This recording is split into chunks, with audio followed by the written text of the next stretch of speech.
time, because if you go on elucidating his accomplishments, it will take the whole day. Let me just say, he is a very good friend of mine. He has a number of firsts to his career. He was the youngest vice chancellor to be appointed to a state university. He was the youngest recipient of Padma Shri. He is a distinguished scholar. He is currently in the School of International Studies in Jawaharlal University, but he holds honorary position in the University of Melbourne. He was the founding CEO of Australia India Institute in the University of Melbourne. He served the as a member of the National Security Advisory Board, and he still continues to be a very good friend despite all his accomplishments. Professor Amitabh Mattu, could you please come to the dais and take the chair? It also gives me very great pleasure to welcome Ambassador Srinivasan, who will be delivering the special address, and I leave it to Amitabh to introduce Ambassador Srinivasan. Ambassador Srinivasan, please.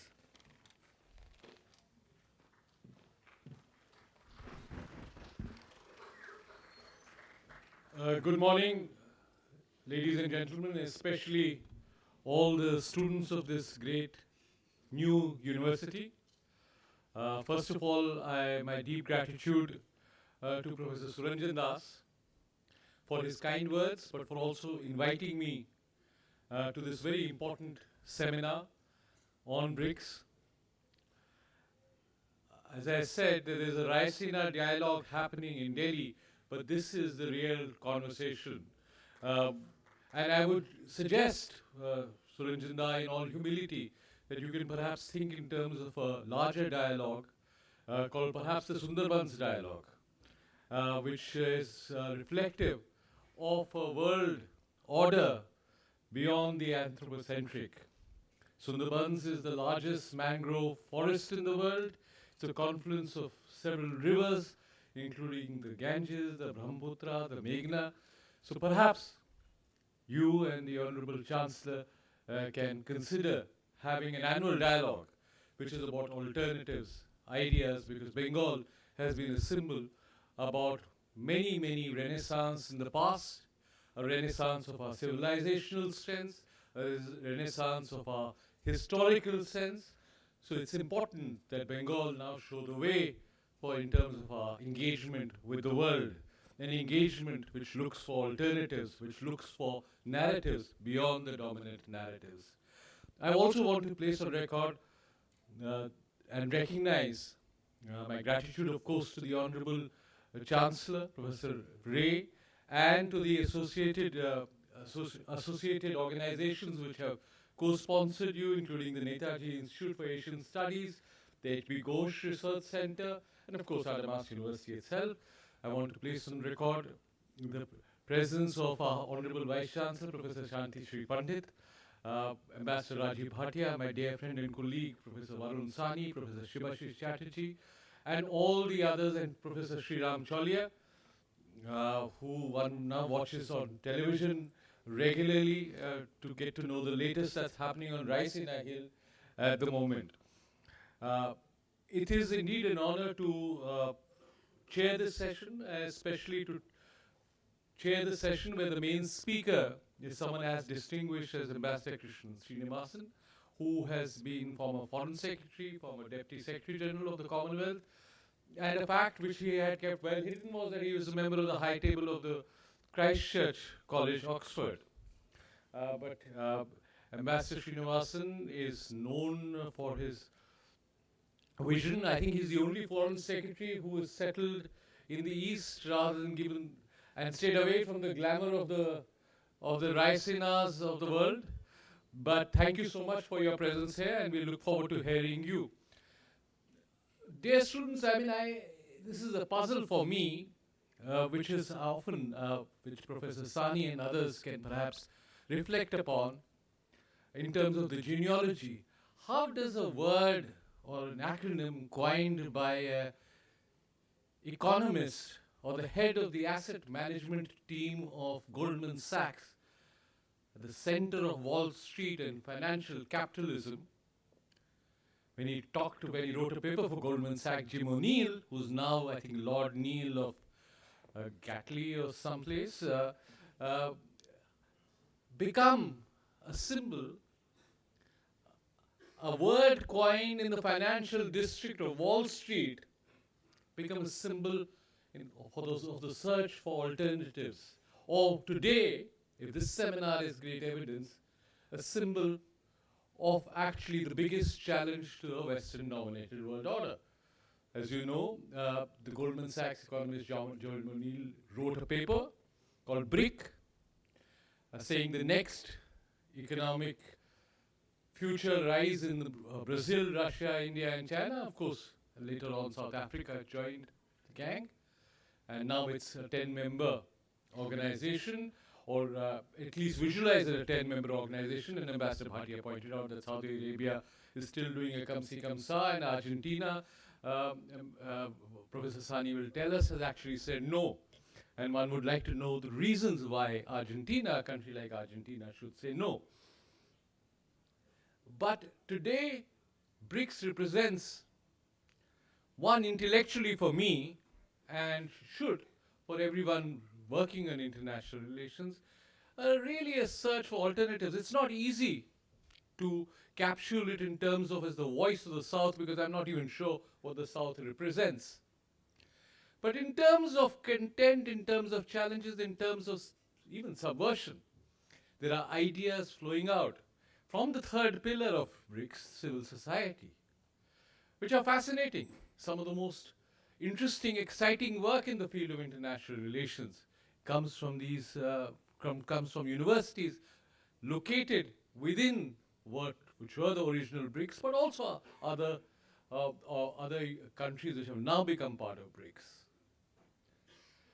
For India, I think it represents, and I capsule it in the 3 S's, which is a search for strategic autonomy.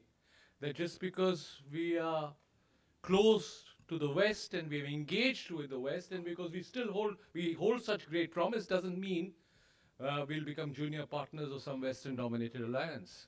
We still retain the space, we still retain that autonomy to be able to take independent decisions on the merits of those decisions.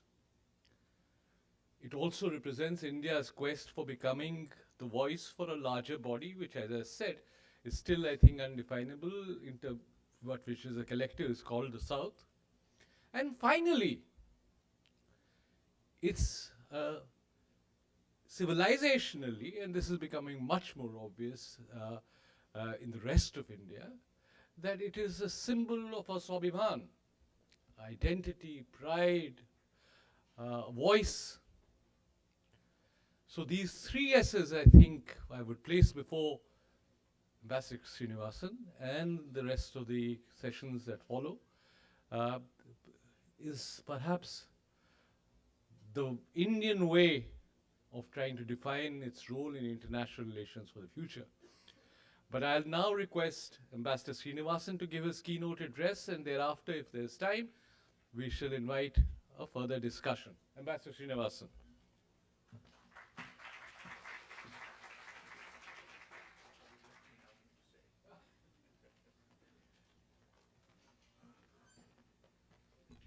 Well, good morning, ladies and gentlemen.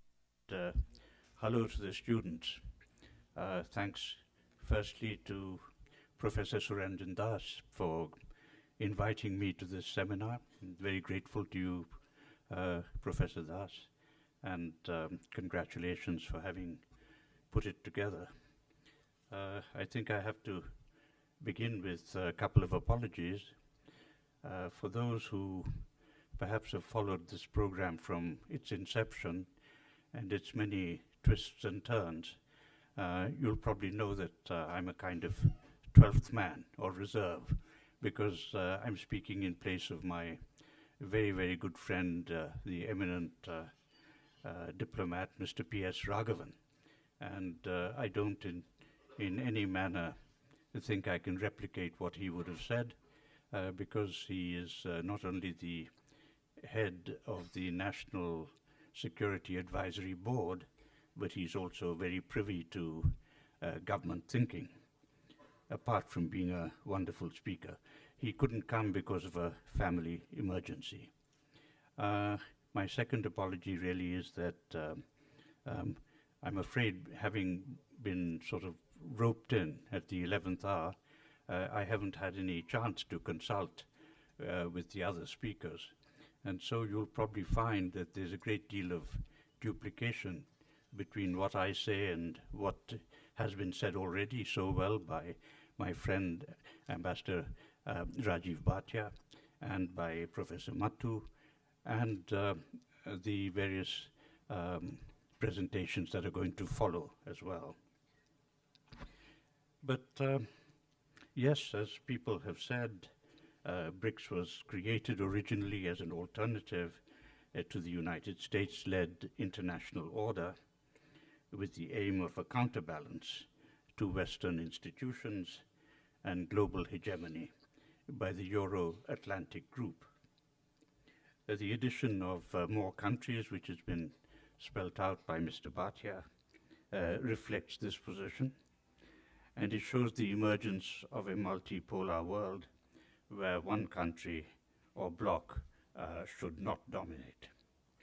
Brics is thus an alternative to the organizations dominated by Western powers in order to unlock benefits, including development finance, international trade, and investment. Brics members now vary in size, economic weight, and importance in world affairs. Wealthy Saudi Arabia joins dysfunctional Ethiopia. Iran, under heavy sanctions by the United States, shares a border with the United Arab Emirates, where there is still an American Air Force base. But all members are trying to revise the unjust international order created and which emerged after the end of the Cold War in 1990. Brics is too big to be ignored, both individually and collectively. It promotes diversity, respect for national choices, and a just and equal global financial and trading system.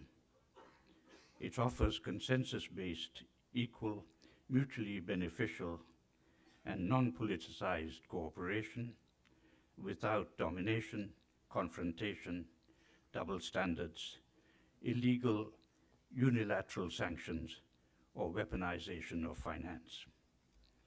Just one stray positive thought that as opposed to the lack of action for the global south taken by the G20, many Brics members now are working deliberately and I think methodically to counter the unilateral domination of the dollar-based financial system.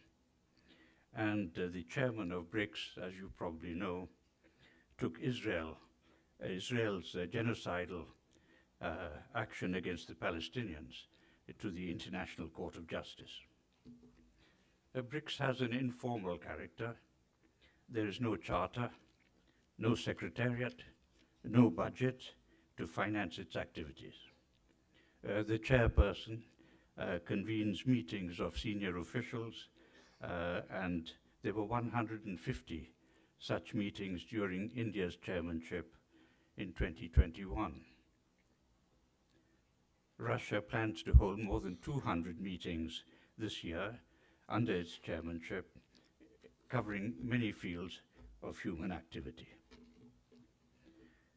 There are some inbuilt tensions, which has been pointed out.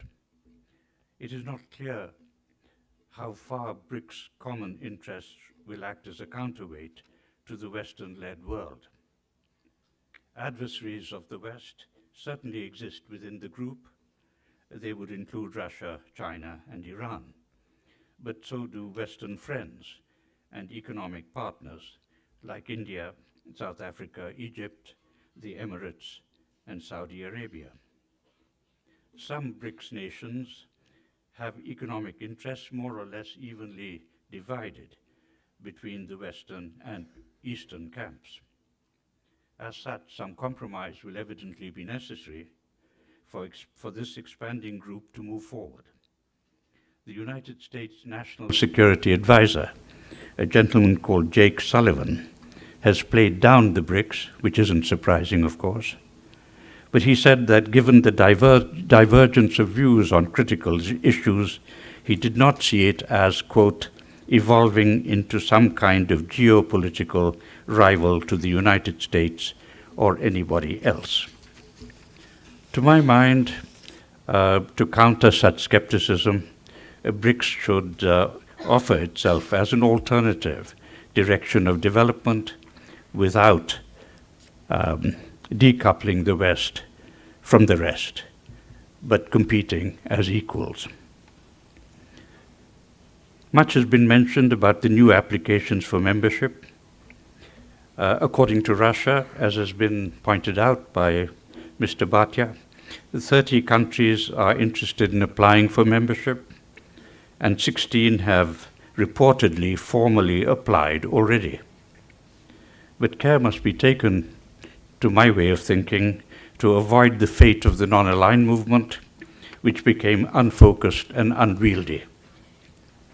So has the Commonwealth and several other international institutions. The temptation to expand membership unselectively and uncritically has to be avoided.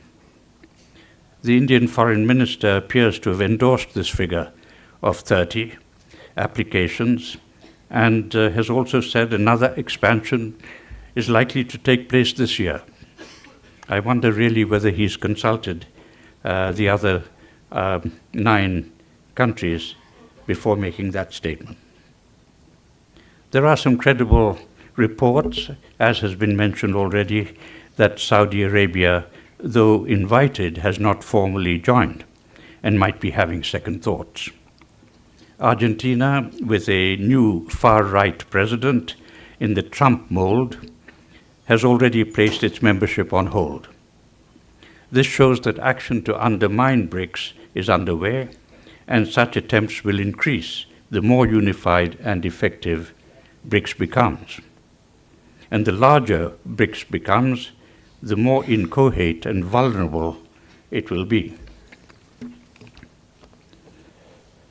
Just a word on the dollar-based financial system. The members of BRICS wish to curb their dependence on the US dollar system and are signing trade agreements giving more importance to local currencies. China and Saudi Arabia have signed a 3-year agreement which allows trade in local currencies with a cap of $7 billion. And a similar, though smaller, agreement is reported between China and the Emirates. Members wish to trade, where possible, bilaterally in their respective currencies and seek non-dollar arrangements with alternative financial pathways and payment systems. But frankly, there is no chance of dethroning the dollar as the world's reserve currency in the near future, because it still represents 59% of global foreign exchange reserves, and on one side of 88% of all foreign exchange transactions, and the currency is used as a marker to price over 50% of global trade. Nevertheless, there could be lower exposure to this currency, which is increasingly being weaponized through illegal unilateral sanctions and burdened by the United States debt and deficit financing. Much, of course, will depend on the Saudi Arabia-led Gulf producers facilitating the pricing of oil in other currencies. I'd like to add a few cautionary notes to what has already been said by Mr. Bhatia. A BRICS currency is unlikely for many reasons. It implies that members would hold larger amounts of each other's currencies, and is frankly doubtful whether any member at the present would wish to buy Russian rubles. The Chinese yuan still struggles to internationalize meaningfully due to its closed capital markets. And let us recall that even the introduction of the euro in 2002 had little impact on the dominance of the US dollar, and it seems unlikely that any alternative currency could succeed. With various competing views, BRICS expansion could introduce more challenges than opportunities, especially for creating alternative institutions to the current world order. BRICS will serve as an important forum for middle-income countries, but that may prove to be its greatest impact on global affairs.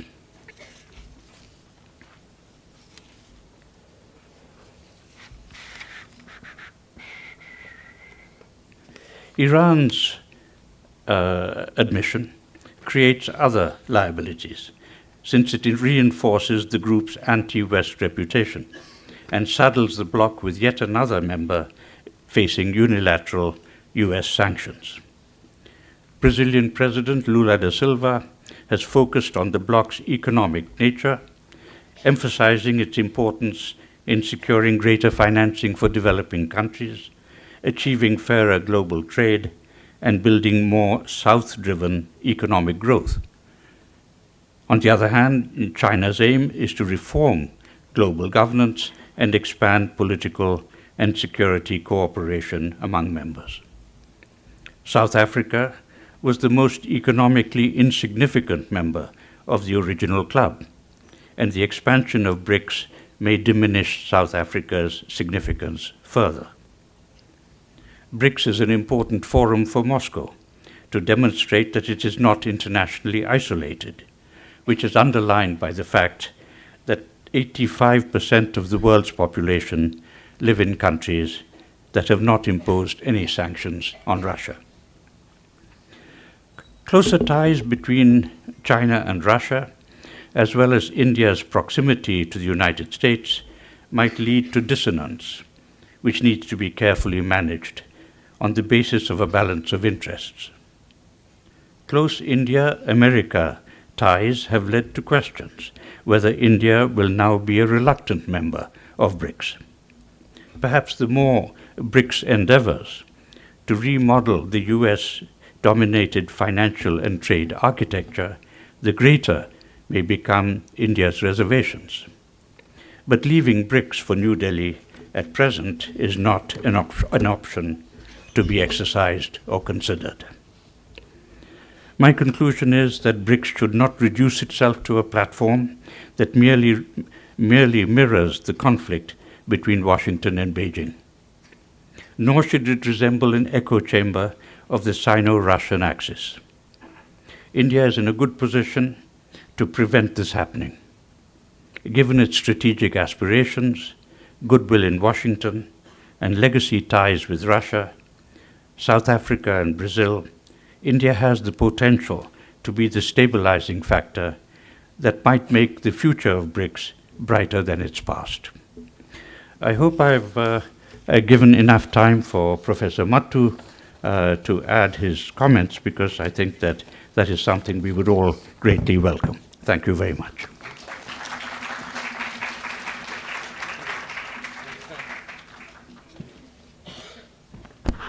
I don't know what the time schedule looks like. Okay, we'll have question and answers. I'll perhaps say a couple of things in conclusion, but let's invite our student body and show us the excellence that your Vice Chancellor has been talking about. Yes, sir.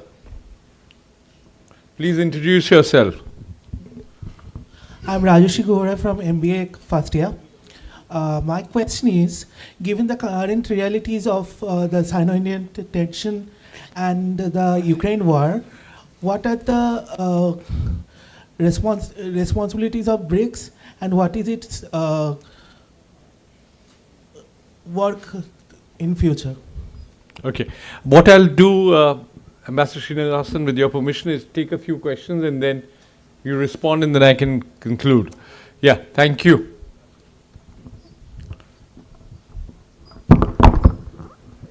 The backbencher at the last, yeah. Your hand up is, yeah, get up.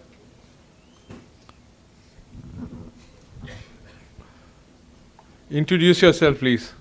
Good morning, respected sir. I am Rishabh Kumar Ram, a second year student of history, and my question is regarding BRICS. So, how do you see the conflicts regarding some own interests that the member countries of BRICS have, and how these conflicts are affecting the overall interest of BRICS as a single organization? Thank you, sir. Yes. Yeah, you, please.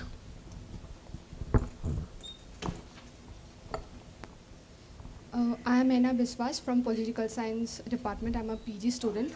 My question to you is, sir, why Argentina did not show any interest to BRICS? Is it because of Russia or any other reasons? It would be very helpful if you elaborate this. On that, just after this session and in the later half of this morning or before lunch, Professor Varun Sani, who has done his PhD on Argentina, that will be the first question that I'll request him to answer. Yes, sir.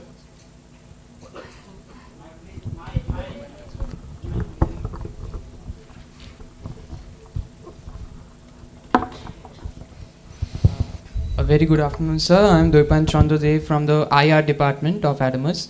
So my question is a bit more specific and related to the first question, that as BRICS is said to have posed an alternative to the Western dominated global order, how much is it in India's interest to put forward BRICS as an alternative where China is also included in the group? Okay.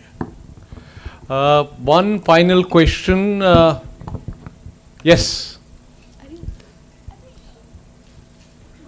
Sir, I'm Sharnali Das from IR Department of Adamas University. My question is that if we will focus on some of the challenges of BRICS, then we can see that there are many instability.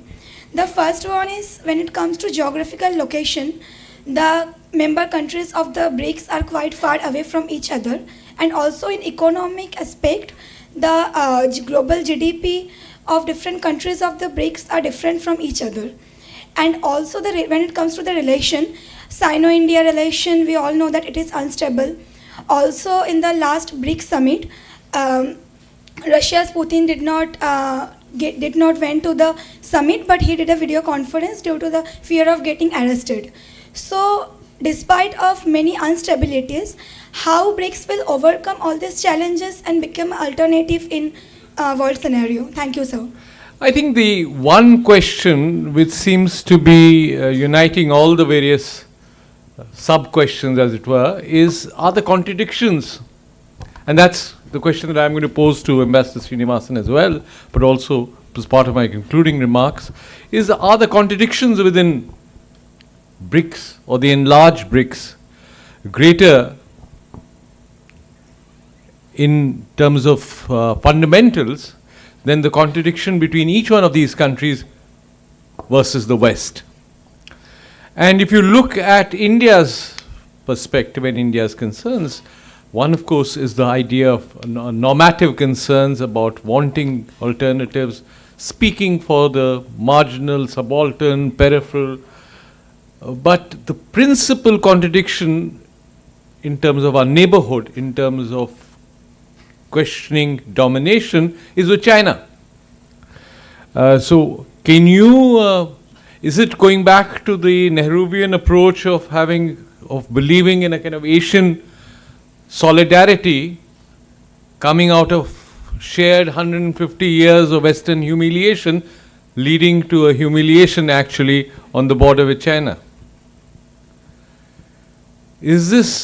Are the fundamentals of BRICS not strong enough or not going to be strong enough? Or is this that you're expecting too much from BRICS in any case? Should we just see this as providing a normative discourse on issues that matter? Yes, in terms of, as I said, intellectually challenging Western domination. Yes, trying to ensure that the multilateral financial order is more just and equitable and perhaps not completely hegemonized by the dollar. Yes, that politically you want a more multipolar world order, rather than see this as a block or a real challenge to what is the current state of the international system. I'll stop there. I'll ask Ambassador Srinivasan to now respond, and then finally use my 30 seconds to thank him for what he has said. Ambassador Srinivasan. Would you want to come here? Yes, sir.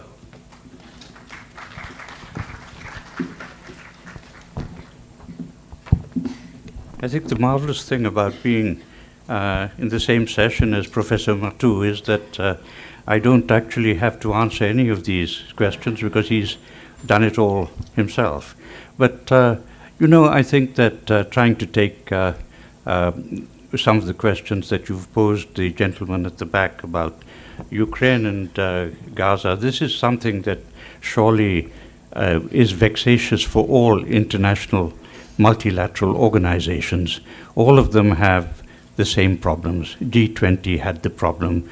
Brics, of course, has this problem. And so do all the others where you have questions of war and peace being discussed and solutions attempted to be found.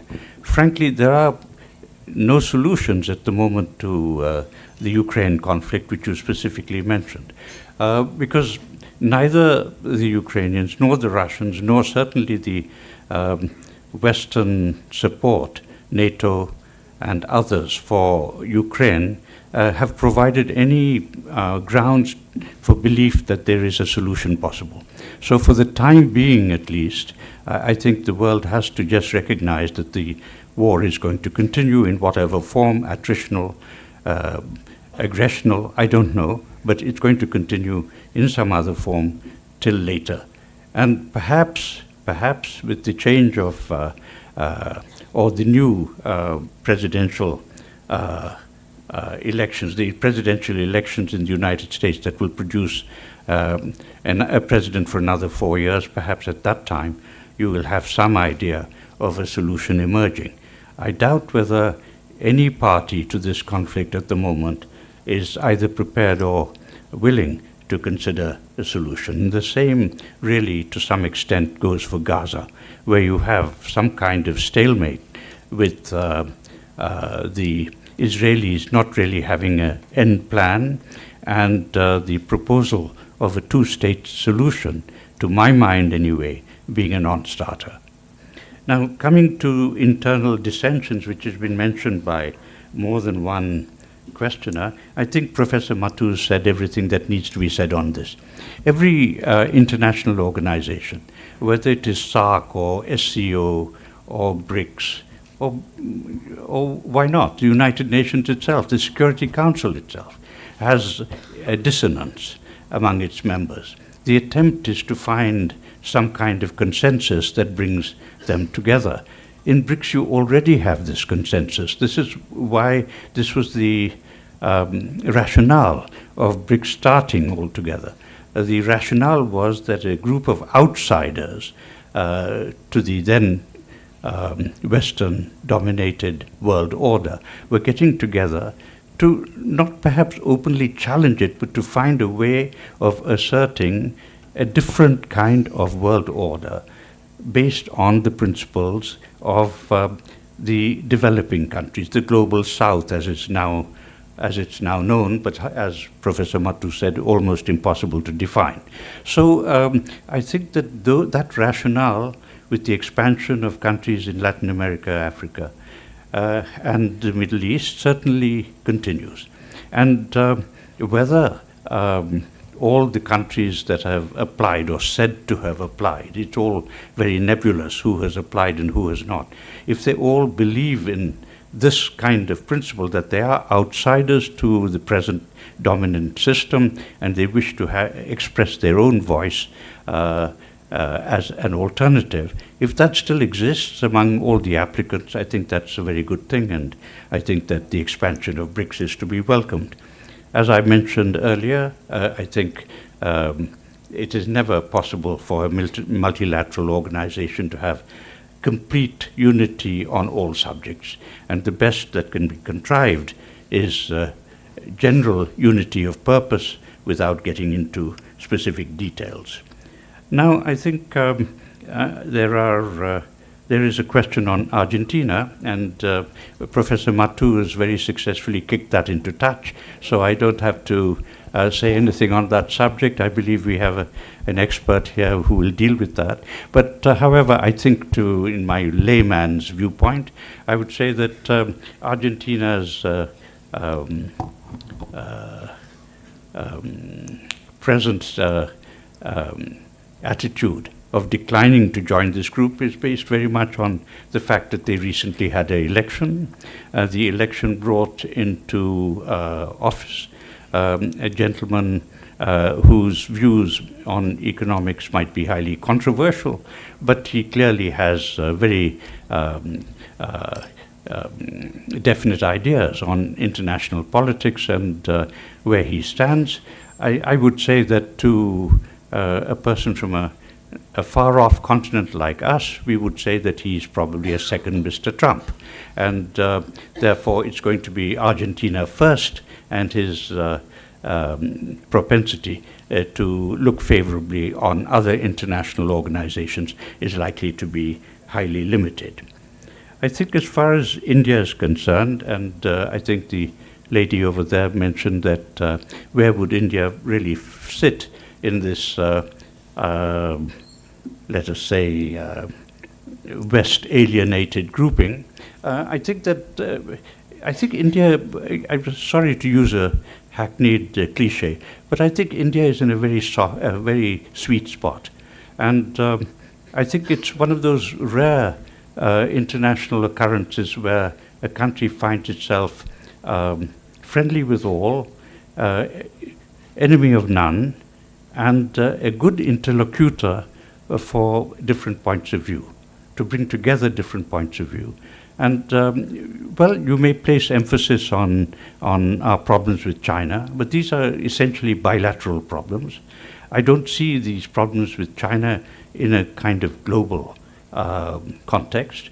I think that there are many cases where we would have voted along with China in the international arena, particularly in the United Nations. So I think that India does not, I think, find itself completely out of place, either in SCO, that's the Shanghai Cooperation Organization, or in Brics, or in any other organization where we would be able to play a role without necessarily offending anybody.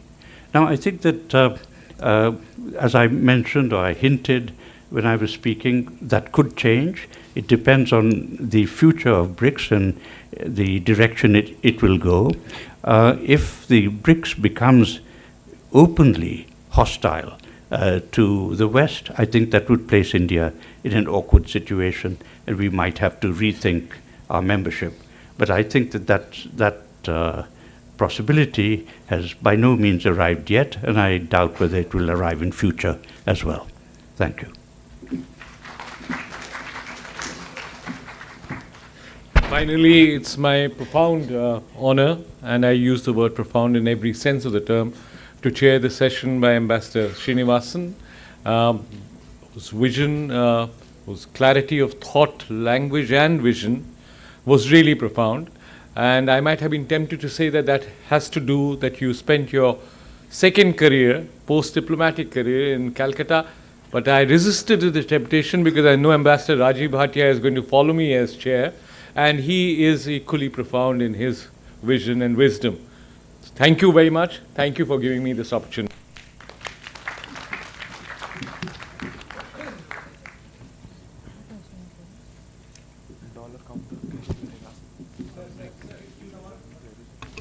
A request to those remains on stage, please. Protocol is not completed yet. Yeah, please have a seat. I request Professor Trideep Chakravarti, Dean, School of Liberal Arts and Culture Studies, to felicitate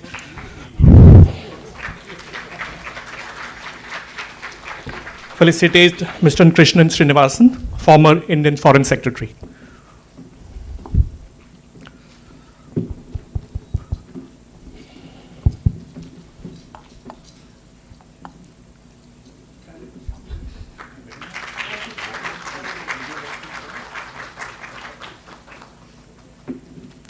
To Professor Amitabh Mattu, Professor Jawaharlal Nehru University, New Delhi.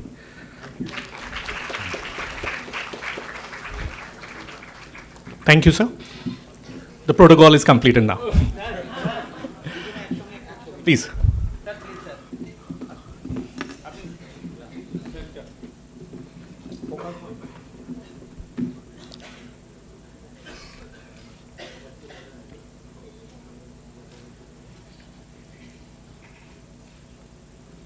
Thank you, sir.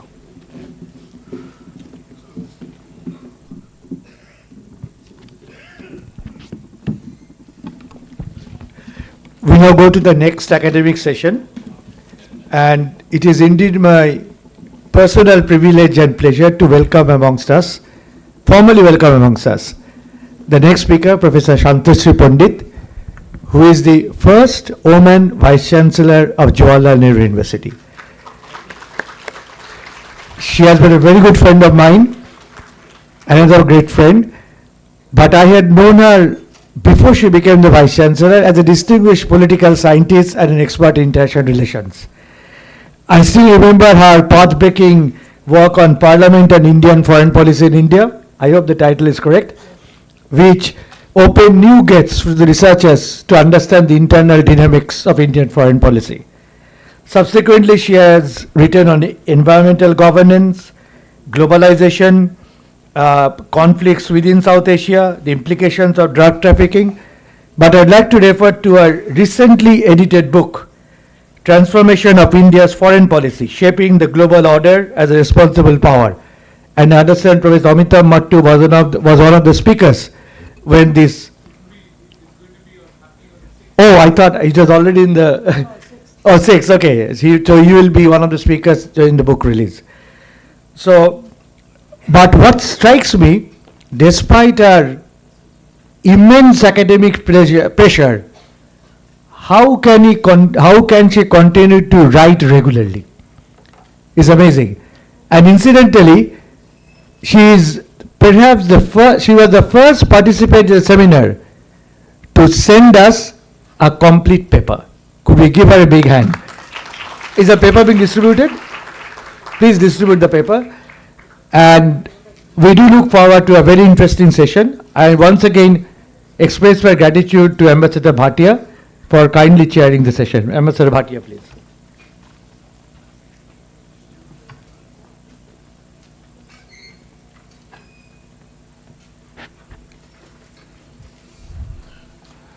Thank you very much, Professor Das. This is a wonderful format where some of the very eminent participants have a chance to address the audience and bring their own very special and valuable insights on the subject. I just have 2 or 3 very short points by way of introduction. First, in our speaker now, the eminent speaker, Madam Shantashri Pandit, we not merely have Vice Chancellor of Jawaharlal Nehru University, but somebody who is an exceptional scholar on foreign policy. And so we all would look forward to hearing her with full attention and respect. I'm just not capable to present to you even the executive summary of her credentials. When I ask Google Auntie to tell me about her CV, on my phone it ran into about 25 pages, which shows the amount of hard work that has been put in a lifetime devoted to the study of international affairs. Suffice it is to say that she is passionate about the subject and she does not allow the burdens of being a Vice Chancellor, from doing what she likes to do, reading, writing and research. So this is a very positive thing. My second point is to say that I am humbled to step in here after the previous session where Foreign Secretary Chris Srinivasan brought in new perspectives, and I simply am bringing this because he's not merely my very senior colleague, but he was my boss in the Ministry of External Affairs. So much of what I know, I really learnt at his feet in my own time, and he's always been a great support and inspiration to me. So the point I'm making is, from one generation to the next generation, from in the civil service, from senior officer to junior officers, and in the academia, from professors to students, there is a continuity that we must remember, we must respect, and we must never fall prey to the apprehension or actually to this delusion that we know more than our teachers or our seniors. I say this with utmost sincerity. And my last point is just to bring in a new fact here about the theme we are discussing. A close study of the build-up to Johannesburg summit last year shows that for many months the officials of Brics worked on what is called the criteria which will determine the new members. And the Sherpas and Sioux Sherpas were very proud that they had produced a great criteria. But everything changed when the heads of state collected at the convention center, because there it all became political. The criteria was set aside, politics took over, and that is how, you know, for example, with all due respect, a country like Ethiopia was brought in, which you heard the earlier correctly used adjectives for that country. Or suddenly 3 oil producing countries, Saudi Arabia, UAE and Iran, were brought in. And 1 or 2 countries which were sure shot before Johannesburg, Nigeria and Indonesia, were not to be seen. So the point I am making is that this expansion story is going on. I hope Brics does not expand further very quickly, because otherwise the apprehensions expressed by Mr. Srinivasan could really prove true. But now this is the time for us to listen to the perspectives of a veteran scholar, and I invite Madam Pandit to now take the floor. Thank you. Ma'am,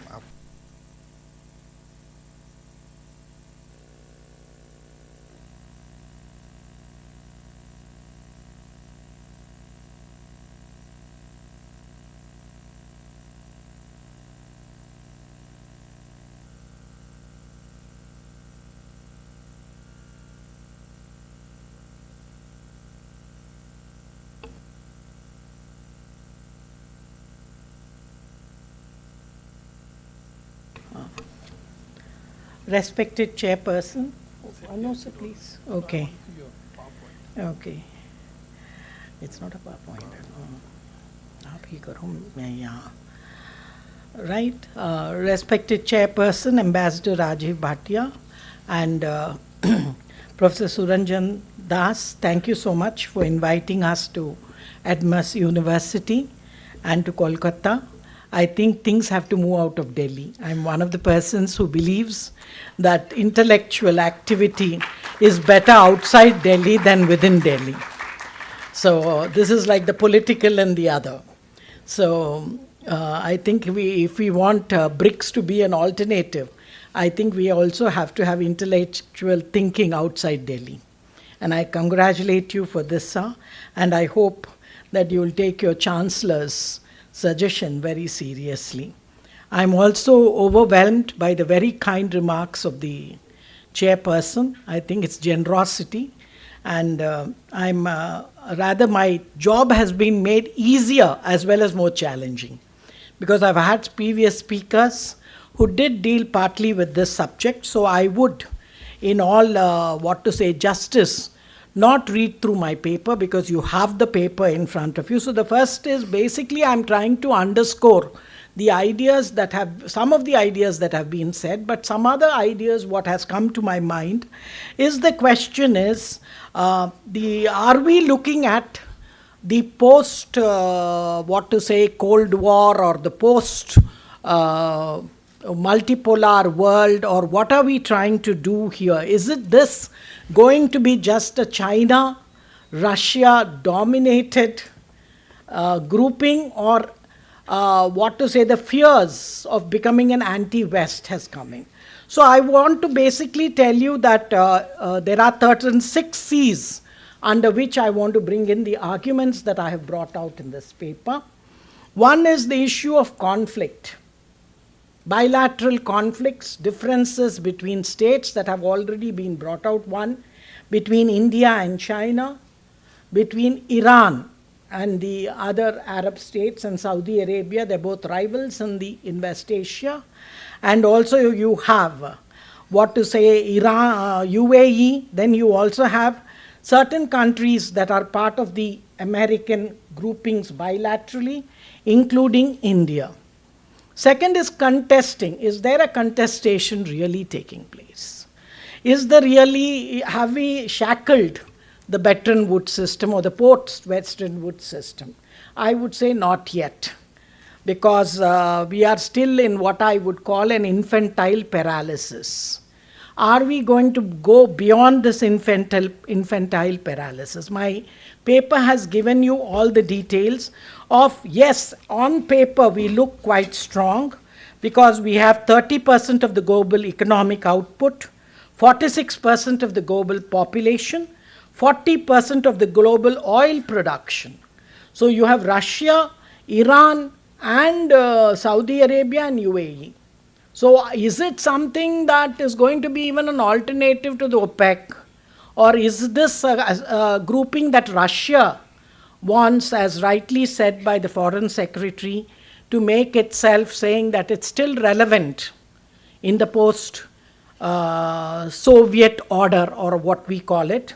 And 15% of the merchandise trade, 45% of the global services trade, and 25% of the global forex reserves. So if this is the major, on paper, even the membership, as rightly said by the earlier speakers, from 2009, in 2010 it expanded to South Africa coming in, and 2023 we have 6 other nations coming in. So with these members, how would we see? I would see, are they looking also towards cooperation and creating something new? So the third and fourth C of mine would be on thinking on cooperation and creation. And I thank the Foreign Secretary and Ambassador Rajiv Bhatia and Professor Mattu. The contradictions. And finally, is there a consensus? Are we going to get a consensus despite the contradictions? I think this is more like the Indian philosophical model of Buddhism and Hinduism. Why do I tell it? Unlike the binaries of the West. West is you have to have complete order and control. Whereas we in India, our Buddhist or Hindu philosophy, if you see, we are chaos to cosmos. We are very, very at ease with chaos. Chaos leads to creativity for us. We are not very worried, we are not anxious about it. So is it also one attempt from that type of a civilizational mindset? I'm just giving you certain ideas because students, you would be making up theoretical, constructs which would come in. So I would basically go to the main part of my paper, seeing that what are the issues that would come in for India especially, because my worry is more about India's pragmatic diplomacy. Do we look at this? Because membership in the organization holds promising prospects for India from various viewpoints. There are multiple reasons for optimism, as are reasons for skepticism. For if you see clearly, however, it is must to be noted that the opportunities among the Brics expansion should be analyzed within the broader framework. And I agree with Ambassador Bhatia and Foreign Secretary Krishnan that we should not rush in for an expansion which would become totally unworkable organization like non-aligned movement, which becomes more a debating club or a tea club rather than doing anything that is worthwhile. Now the other issue, because this organization begins as a financial economic organization. I, for one, in international relations, believe that those of us who separate politics from economics either are naive and stupid. Because I believe where there is power, there is money. You follow the money trail, you know who holds power. I call it structural power. I would add knowledge and production to it. So if these four, are we trying to form an alternative structural power block? And if so, will it work out in the circumstances that has been? There is a lot of optimism because our External Affairs Minister, Dr. S. Jaishankar, has said that India has today moved out of defensive non-aligned posture, engaging multiple nations on a range of issues with equal confidence. So is it also India's, becoming an economic power from the fragile 5, the marginal 5, to the top 5? Is it our own economic confidence that has led it to our political confidence? So is it also a part of our journey that we are trying to work with contradictions, work with the United States on the one side, and at the same time be with groupings which are seen as anti-West or anti the Western US bloc? So it is here I would like to point out that the concerns, especially raised by the previous speakers, are very relevant. And India's G20 presidency is a case where India used the platform to redraw attention through tangible actions back to what the forum was meant to do. As Dr. Jaishankar noted, by insisting on the concerns of the global south, India ensured that G20 returned to its basic mandate of promoting international growth and development. And you had Professor Ambassador Bhatia tell us that the Prime Minister wanted it to be a futuristic organization. By futuristic, what does he basically mean? If you've seen the Modi model of development, it has been development with culture or a civilizational tinge. So are we also giving an alternative to the Western hegemonic narratives that are there, which the West pursues, which are binary? Are we saying there are other concentric circles, and within their concentric circles, we are trying to manage cooperation within contradiction, and as well as consensus with contest and conflict? This may not work to a binary mind, but to a mind that is used to chaos, this is very, very acceptable. And as most of you know, even physics or the laws of physics are following the ideas of packets of energy and chaos to the cosmos. So it is also very scientific if we think in a different way. Now, as already mentioned earlier, the other point I want to bring before you is the leadership role in a rules-based order.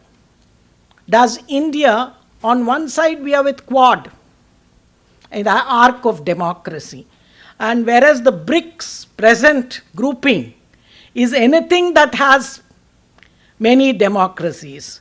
Maybe democracies are the fewer in number here. If you call China and Russia a democracy, then that is a contestation, but in the real term of democracy, India is also standing at two different, organizations. So I would rather look at Brics expansion with care. And I would only like to bring in the points of the concerns. It has been brought out. The first is the China factor.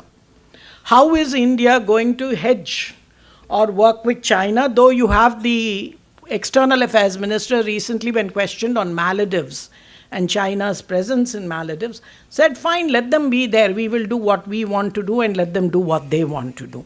So you have that type of a confidence that has come. But China and India will not be friends or enemies, but they are rivals. So you have to look at how rivals can cooperate and how rivals also can contest. And you know the conflict with China is still there on our borders. These conflicts have not gone off. The other is the all-encompassing and overlapping agenda. One thing to note is that the Indian stance on BRICS reflects a departure from its earlier approach characterized by the non-aligned movement. Despite its positive aspects, the movement's near universal membership with over 140 countries, all termed non-aligned, paradoxically weakened its effectiveness. There was a joke going around that only the Soviet Union and USA were non-aligned. The rest of us were aligned. So I ask, is BRICS also going to get into this? And this is something that multilateralism also comes into being. So question is, are we saying as students of international relations that any cooperation can only be bilateral? So I think BRICS in a way needs to bring in certain amount of positivism that has to be there. And I think it is a good attempt. It is like the saying in English, the path to hell is paved with good intentions. And the other two ideas that I want to bring in has already been said, that it is being seen as an anti-Western alliance. And that might be one of the reasons, I don't know, I think Varun will be better than me, that Argentina and Saudi Arabia are a little suspicious and want to, have their reservations, though India seems to be much more confident at handling both Russia and the United States of America. So this is extraordinarily important for a country like India, because India is now on the growth story. India wants to move from the 5th largest economy in the world to the 3rd largest economy. And if we are going to do that, then do we need such multinational fora, organizations, multilateral fora, to also project our own power in a rule-based order? Because the more economic power you're able to do, you're able to project, it cannot be done without political power. Just now, Ambassador told us the primacy of the political. I believe that unlike Karl Marx, it is not economics that's the foundation, but rather politics. Because politicians make your decisions. Economists only advise them, right? So the primacy of the political, because the political becomes extraordinarily important. So I finally want to end with saying that I would look at the entire BRICS model as an attempt by emerging powers to, project their power in the international arena and see if it's going to work. And whether these emerging powers have some amount of consensus despite differences. So I would say it is a diversity in unity model, not a diversity in uniformity model. Because this idea that all of us should do the same thing at the same time has to differentiate. And I will only finally end with saying that it is a useful platform. We cannot throw the baby with the bathwater out. It's extraordinarily important that BRICS needs to be take its next step much carefully, and also be able to project both its power and money. Money means, I'm meaning the power to give credit. Those countries that have especially banks. Why are banks and banking systems so powerful? They can give you the credit, but who can give the credit to whom is decided by the politicians, right?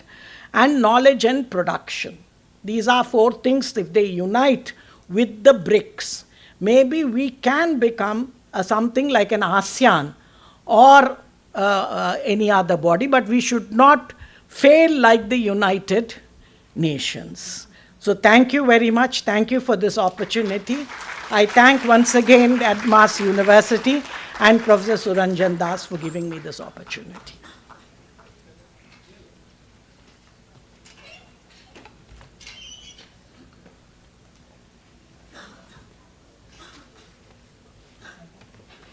Thank you, Madam, for your very perceptive analysis, which is backed by a detailed paper, and I believe I must congratulate you. You are the only one who has submitted the chapter to Professor Suranjan Das. Clearly, your study reflects your observations and your conclusions in a very, very clear manner. I think this is the time for dear students for you to ask a few questions to the Vice Chancellor. It's not every day you would have her here, and therefore let us get a few questions. I can take 3-4 questions, and then Chancellor, Vice Chancellor would answer. Okay, I think we always go to the last man in the row. So this gentleman with his hand up, please introduce yourself briefly and ask your question. Go ahead. Right at the end. You have a microphone there?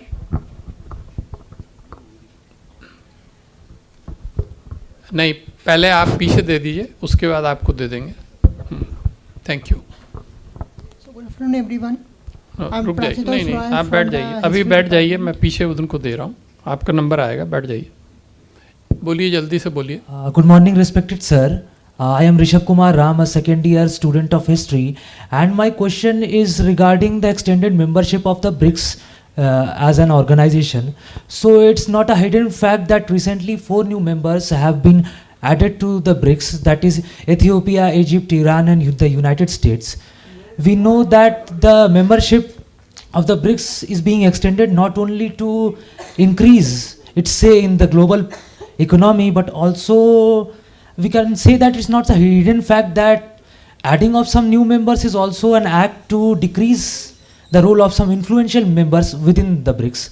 And as ma'am had mentioned about, as we are incorporating new members, which are mostly oil producing countries of West Asia, and this will reduce our dependency on OPEC for oil.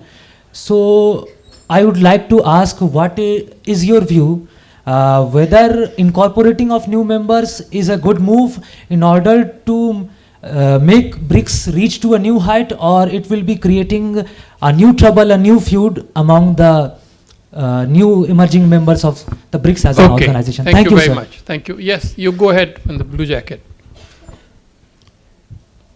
Good afternoon, sir. I am Prasthos Roy, and my question is.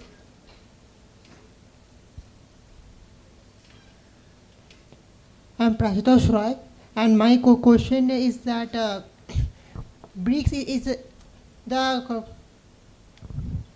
collective of certain developing countries against the domination of the countries such as US and Western Europe. So now these countries, how are they reacting to the formation of the Brics, which is going against them? Because it is threatening their, Brics is actually challenging their policies. So how are these countries, that is the countries of US and Western Europe and so on, how they are reacting? Oh, thank you very much. Yes, here, now come with the jacket, navy blue jacket. Good afternoon to all the dignitaries. I am Aniket Pathak, 4th year SOLJ. So I would like to direct my question to the Honorable Mr. Ambassador. So as we know... No, not to me. Okay, ma'am, very sorry. So the thing is, as we know that India shares a very different governance theory to the other nations.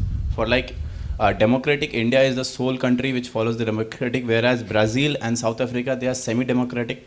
And the socialist and republic nations like China and Russia, whereas monarchy followed by the Islamic nations like UAE and Iran, and the semi-presidential governance theory which is followed by Egypt and Ethiopia. So what are the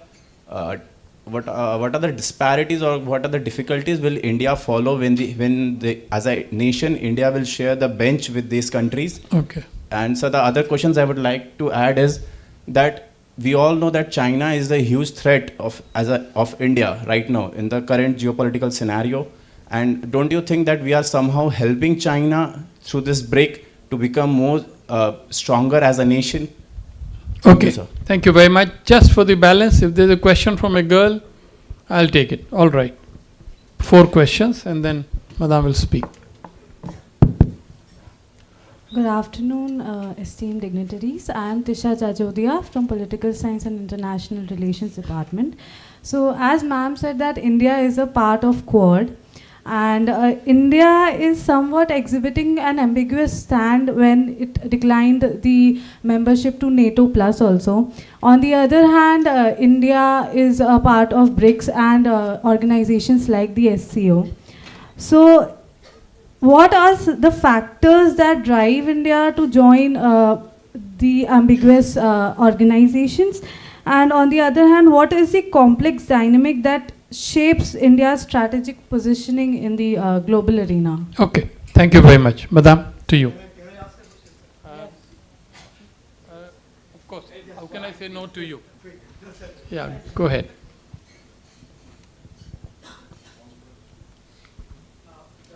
Santosh Kudai, a very big thank you for the wonderful presentation. You have added new dynamics to understanding of the BRICS. I just one question. You know, BRICS is a regional grouping. Now, within this regional grouping, there are also special relationships between some members, like IPSA, India, Brazil, South Africa. Now, do you think such special relationships within a regional grouping can impose certain constraints in the regional formation of a regional group, like BRICS?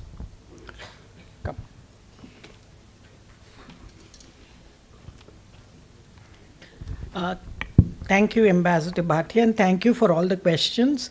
I'm happy at least I've been asked. The first question was the question whether the extended membership, the present is 6 members, but if they want to go for beyond, it's important that if any one of your students of IR, most of you know, those international organizations that have succeeded have had a major donor, like NATO, the United States of America, and they were historical with Western cultural or even civilizational linkages. And ASEAN as a grouping has worked better than SAARC. Many of the regional organizations, many of them have not even gone. So I would say beyond the present membership, it's extraordinarily important that the BRICS should be, go more cautiously, if you would ask me. Maybe they can expand later, because why I would say is because both China and Russia are not at present the status quo powers.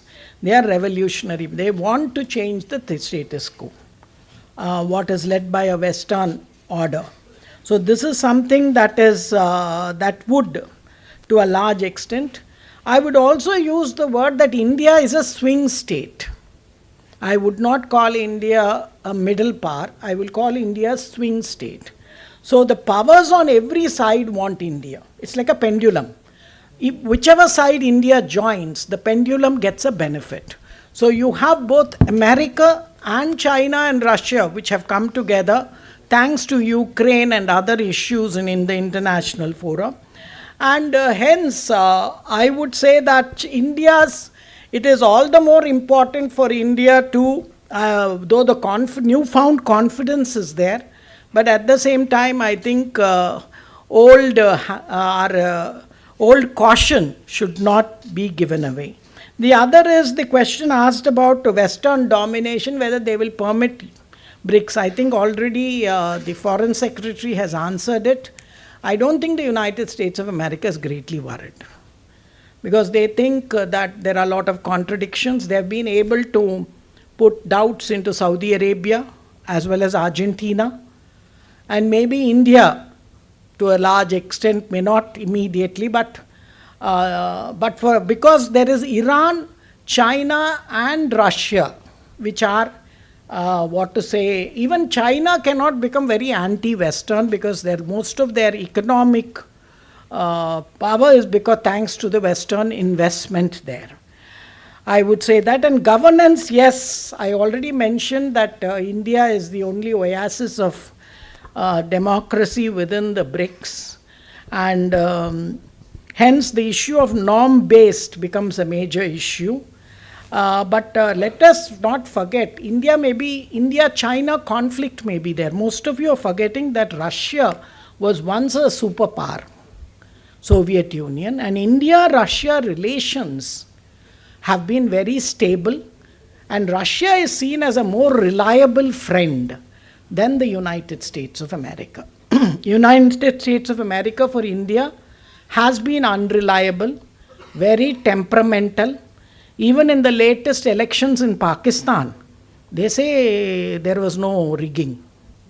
So you can see the Americans are also very colored when it comes to issues and perspectives that affect our own security in the neighborhood. So please don't think that the Americans and the West, because we are democratic nations, that brings us together. I would rather say because we are democracies, the problems increase. And I think India should have its own independent stand. And Brics is a good way to tell America that we can join with others as well, even if you are there. The other is NATO plus. You asked me about I think India is averse to military alliances. You know this from very beginning. Old habits die hard. And I support it. Why should India, India is too big a country to be tied to the apron strings of any major power. So we would never join any. So we like loose groupings like Brics, Quads, that are not too structured. I think it also is because of the anarchic nature of the Indian mind. I would also here bring Amartya Sen. We are the argumentative Indian. Many Americans and others prefer Thailand and Southeast Asia because they don't question them. We question them a lot. They find India very, very difficult to handle.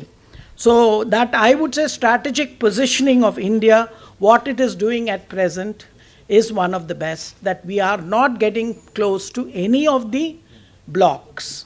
And finally, you were asking me, Brics, whether regional groupings and bilateral relations can be both a limitation as well as an advantage, depending on how good. And recently in G20, our diplomacy, especially I must congratulate our diplomats, though always we have been very critical in JNU about them, but they have done a great success. They could bring in consensus among very different members. So I think that itself is a great credit to our diplomats. And sir, now we are less critical because we know a lot of JNU faculty, JNU students are part of your the MEA, and we are happy it's a two-way relationship. And so I would say that it is both ways.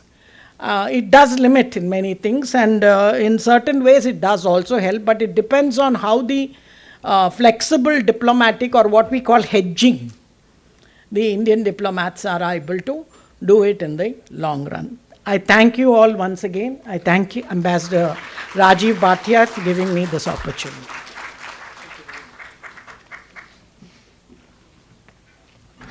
It leaves me to thank the eminent speaker. I think this session has added value to our discussions. I just want to end with one concluding remark. I think a lot of questions which are emerging from the third row back stems from the fact that here are people who were about in class 5 or 6 when Brics was created, 2006. The first two rows are talking about 2006 with clear, vivid memory, what was happening in the world. That was the time when the world was experiencing America's unipolar moment. There was a complete domination of the US.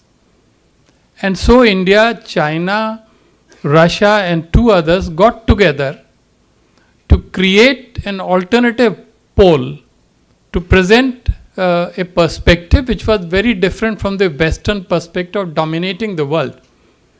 India-China relationship was very good then. Russia had no problem because there was no Ukraine. There was no Gaza conflict. So the point I think we need to remember is the world has changed beyond recognition between 2006 and 2024. And if you take that into account, the Brics story becomes crystal clear. I think previous speakers have made it very clear that there is still value, there is still rationale, there is still a space of commonality among the countries. But now they will need to proceed with great degree of caution. And this is where I want to point out that there is a possibility that a third way can be found on this question of expansion. You know, those who are knocking at your doors and you are sitting inside, you cannot tell them buzz off because you are swearing by inclusiveness. Where is inclusiveness if you tell them, no, we can't have you in, you will destroy our organization. On the other hand, if you take them all in, it becomes NAM 2. So the way out probably is that now you will take them as dialogue partners, not as full members, and slowly see how the institution develops. My final point, there are a lot of young people are worried as to how do you manage contradictions. You know, like you said, you are working with China and yet you are hostile to China. Well, dear friends, this is what diplomacy is all about. Managing contradictions. The world, as Madame said, is moving from chaos to cosmos. So it is not just diplomacy, but it is human life to manage contradictions, and that is what India in BRICS is trying to do. Thank you very much, Madam, for a wonderful session. Thank you.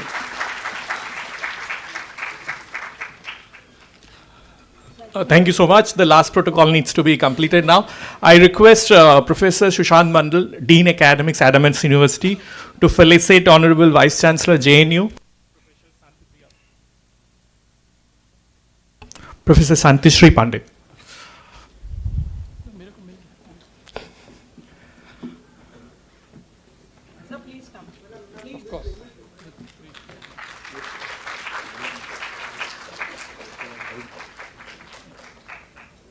Thank you, ma'am. Thank you, sir. Thank you, sir.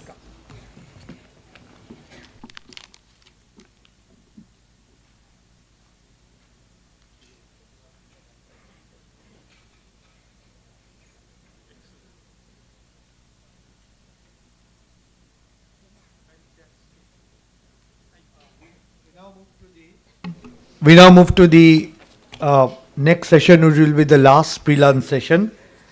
And this session is entitled BRICS Origins and Evaluation, the Shaping of the BRICS Forum. We have two distinguished speakers, Shibashish Chatterjee and Varun Sani, and the session will be chaired by Professor Arun Banerjee.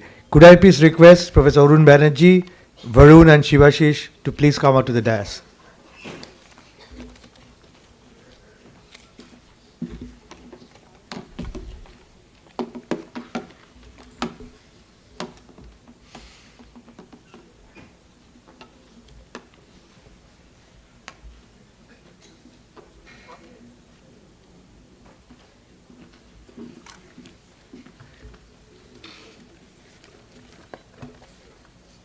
It gives me a very great pleasure to introduce Professor Arun Banerjee.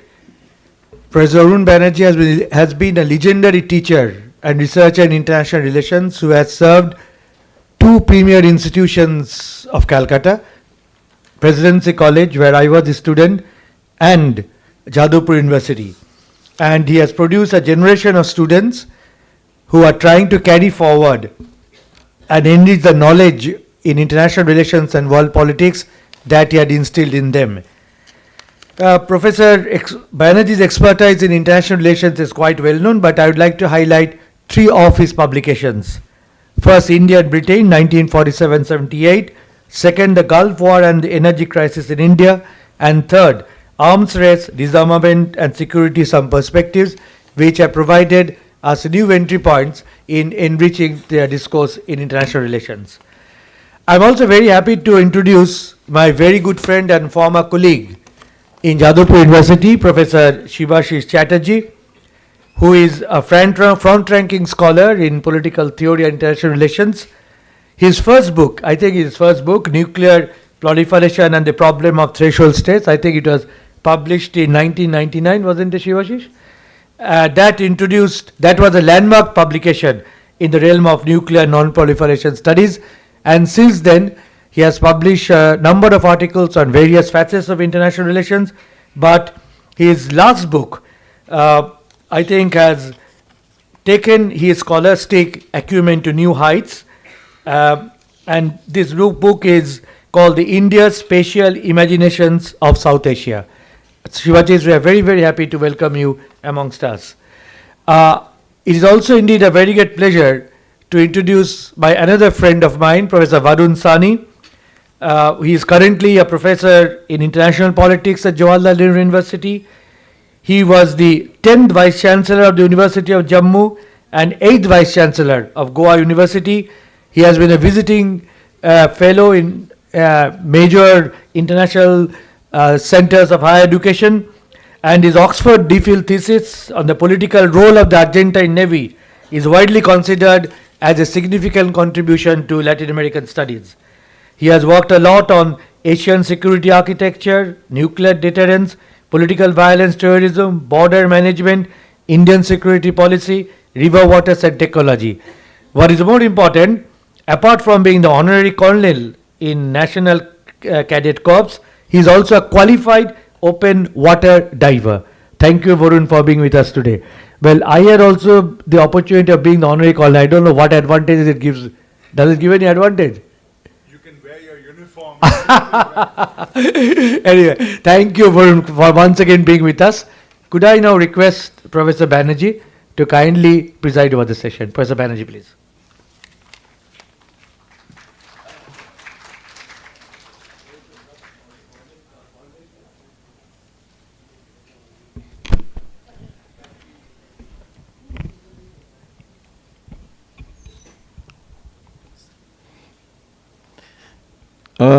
Good afternoon. I take this opportunity first to thank profusely Professor Suranjan Das, one of my former students, who invited me to this seminar, and I'm delighted to be here. I have listened to the speakers very carefully. I've learned a lot. I do not know what additional information or analysis can I do right now, because they have already been done over the last 2 hours. So let me start on a flippant note. As I was trying to look back to the last summit of Brics, I saw the picture, and there was the picture of these 6 leaders from India, China, Brazil, Soviet Russia, etc. Russia, was, of course, was represented by Lavrov, their foreign minister. They were standing together and, posing with a photograph. I was reminded of the India alliance, because India is an amorphous group. I mean, INDIA is an amorphous group, and they had one thing in common. All of them were interested in dislodging a particular party from power because of its various, ailments, as they say. But they were not always united in taking positive steps to dislodge that party from power. I'm afraid Brics is moving towards that, because Brics members, Brics plus 5 now, not 6 or maybe 4, because Argentina also has reservations. They do not share many things in positive senses, except that they would like to see a multilateral world. They would like to see that the so-called global south is given more importance in world governance. They would like to see that the US dominance over the world economy is reduced, and so on. But beyond that, their agreement doesn't go very far. So I begin with this reservation that maybe the Brics will be another sort of name if it goes on increasing the way they have been trying to do. I won't go into details. There are 2 distinguished speakers in front of us. One is Professor Shivaji Chatterjee, who happens to be one of my former students and colleagues, and the other is Professor Varun Sani, a very distinguished scholar, and I hope we learn from them. And first, may I call upon Professor Shivaji Chatterjee to say what he thinks about the origin and evolution of the Brics.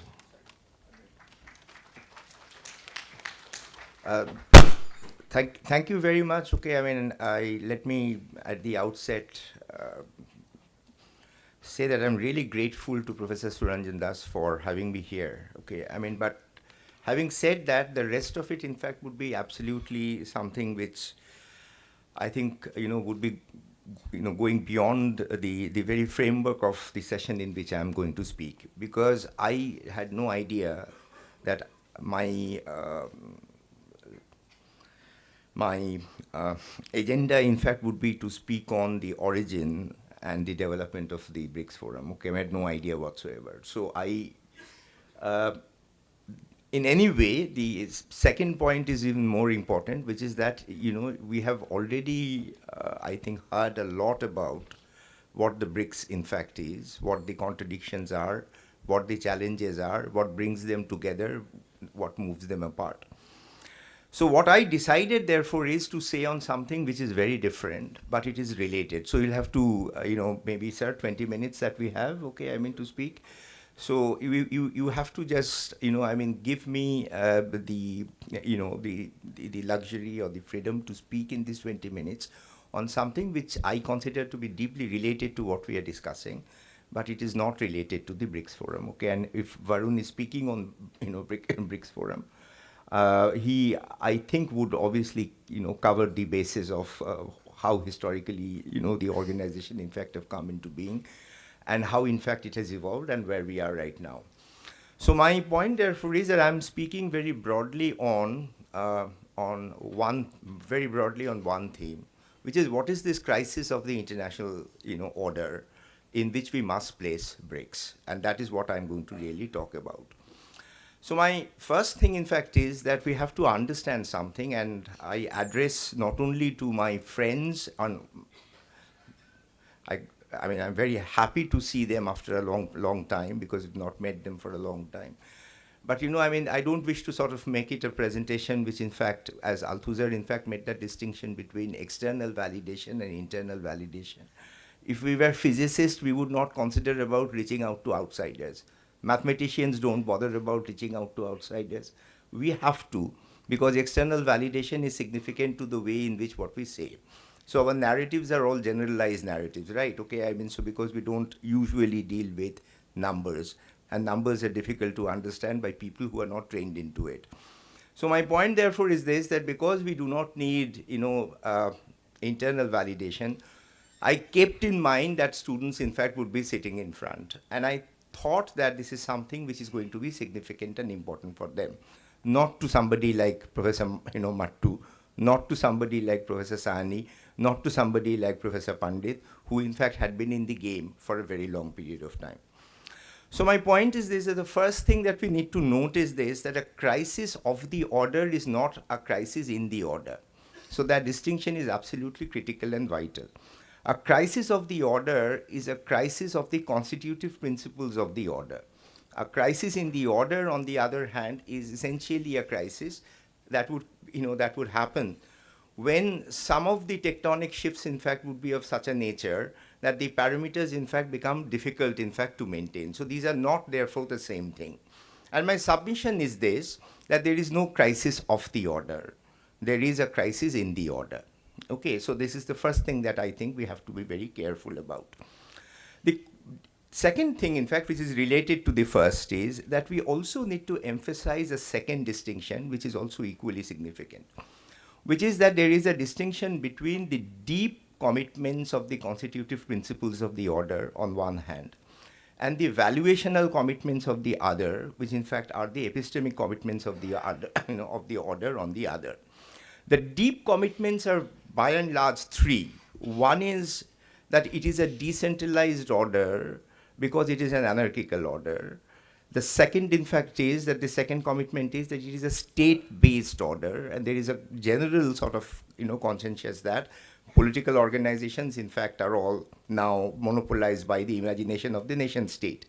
And the third, in fact, is the constitutive principle of sovereignty, a combination of sovereignty and nationalism, which is a very difficult, what you call principle, because sovereignty and nationalism may not necessarily go hand in hand all the times. The valuational, commitments of the order are different. The valuational commitments, in fact, are number one, liberal multilateralism. That is a valuational commitment. And that commitment comes about because of the fact that we live in an interconnected world. And if you live in an interconnected world, you will have to create an order. How would you negotiate issues otherwise? We can't really, negotiate issues because we are all connected. So you have to find ways of negotiating these. The second, in fact, is the idea of, very broadly, let's say, democracy.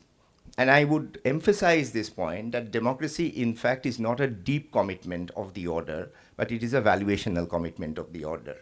And the third point, in fact, which is also critical, significant, is the fact that there is a third, what I call a value commitment to the order, which in fact is this idea of what comes with the liberal order, which is the idea of openness. Now, you can take the idea of openness to virtually every domain of life. Openness could mean in economics, free trade. Openness in terms of political organization could mean open the borders to the extent that you can. So all these, in fact, are variations on the theme of openness, which in fact, again, is a valuational commitment, let's say. And I do not recognize this, I do not see this as a constitutive commitment of the order. There are two stories to the order. And this is the part which I want to share with you. The first story of the order, in fact, is a story which has been possibly most authoritatively said and created by two scholars, John Eikenberry on one hand and Charles Kupchan on the other. What I do is that I just simply present them in a manner which in fact is understandable. The first thing is this, that look, the major commitment to the order which binds us together, in fact, is the commitment to modernity. And that is the reason that the world, in fact, is not going to come about or fall apart. At no stage of human history, in fact, would you find a larger, more abiding commitment, which is a commitment to modernity. You can have different kinds of states. Can you really show us a state which in fact is against the project of modernity? None. All of us, in fact, therefore, are in a sense ineluctably, without any possibility of any rebounding, committed to this larger project of modernity. And I can very broadly sort of, says this, and this is a profound argument. He says that, look, the liberal order, in fact, has been formed in two distinctive, swerts, in two distinctive stages. It was laid over a period of nearly 200 years. So it didn't really come about at 1945. 1945 is just a moment when, in fact, the architecture, in fact, was laid. If you look at the order in general, the way in which this order, in fact, is laid, then the specificity of the order, in fact, was this, that this order essentially talked about bringing together a civilization which, in fact, would recognize the claims of difference and negotiating the claims of difference. This is the argument which, Eikenberry makes forward, that it is a liberal order, because there is no liberalism unless you recognize differences in life. The second thing, in fact, is this, that look, the original order, when it came into being, was a small order. It wasn't a global order. It was an order essentially of three countries or three spaces. One was the United States, which in fact obviously led the order. The second, in fact, was the European community, later European Union, and Japan. They, in fact, were the linchpins of the order. Problems begin in the post-1991 period, which in fact is a post-Cold War period, which actually universalized this project. And once this universalization took place, many of the fundamentals of the order now in fact began to be questioned. And the questioning that took place, in fact, was over leadership.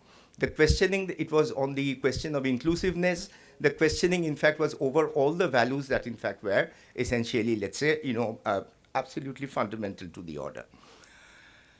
The second story that we have to, I think, also, place side by side is a story led by, the realist, okay? And you would find none better than this absolutely marvelous 1999 piece which Mearsheimer, in fact, had written. And Mearsheimer broadly sort of says something like this. He says that, look, the order is liberal, but the order, in fact, is in disarray. And the order is disarray because of three reasons. And these three reasons are absolutely significant to understand. The first is that this is the first time that a liberal order happened because the order was hegemonic. And if it was hegemonic, then the political ideas of the hegemon, in fact, became constitutive of the order itself. So therefore, the order was not liberal. The order, in fact, was essentially Americanism, which masqueraded as a kind of a liberal order. And that, according to according to Mearsheimer, in fact, is immensely problematic.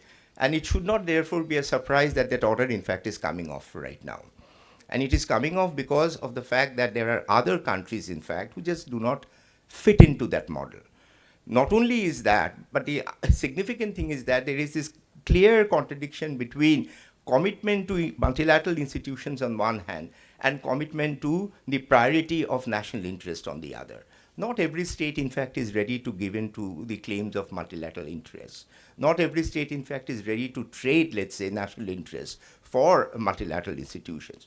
And the third point is also critically important, which is that, look, this is the order which actually gave the opportunity for states that are illiberal or non-liberal to actually gain in prominence. Both China and revival of Russia, in fact, had happened through the order. But once they have crossed a certain critical threshold, it is absolutely not surprising that they're not targeting the deep commitments, which I call the deep constitutive commitments of the order, but they're targeting the values. They're questioning the values. It is in this that we have to place the Brics. And in my opinion, and this is my reading and this is my submission, that in none of these narratives that you would find is there a story of the global South. Neither the liberals nor the realists, in fact, have actually taken any, I would say, attention and reflected, let's say, on the centrality of the global South. You could do a content analysis yourself. Read what exists on the origins of Brics in the context of the international order. And you tell me that I got something which, in fact, is absolutely central by a Western academic, let's say, which actually talks about the global South. But when you look at the global South, please understand two contradictions. One contradiction everybody has spoken about, which is the contradiction that each member state, in fact, has vis-a-vis the Western order and maybe also between themselves. But there is a larger contradiction. And the larger contradiction, in fact, is that there is a contradiction between the generic commitments of the global South. And these generic commitments are to inclusiveness, to democratization, on the one hand, and the deeper commitments to the constitutive principles that are to sovereignty and to nationalism on the other. You cannot square nationalism with liberalism at any point of time. It is a very, very difficult and a very, very what you call fraught equation. And it is in this that many of the Brics countries, in fact, they find themselves in the bind. And I do not find and I do not see any resolution of this bind for the simple reason that I see that this contradiction between the deeper, constitutive principles of the order on the one hand, and the values which in fact are increasingly getting attacked in the, at present, as something which would stay, and it is a structural conflict. And therefore it is not in the hands of America, in the hands of China, in the hands of India, or in the hands of Russia, in fact, to find a solution to the problem. We have to decide on what exactly would be the principles by which we live. And if inclusiveness, in fact, is a challenge, then nationalism and liberalism, the very fraught relationship between them, is also a challenge. And Brics would have to, therefore, negotiate that challenge, not only at present, but also in the future. Thank you, sir.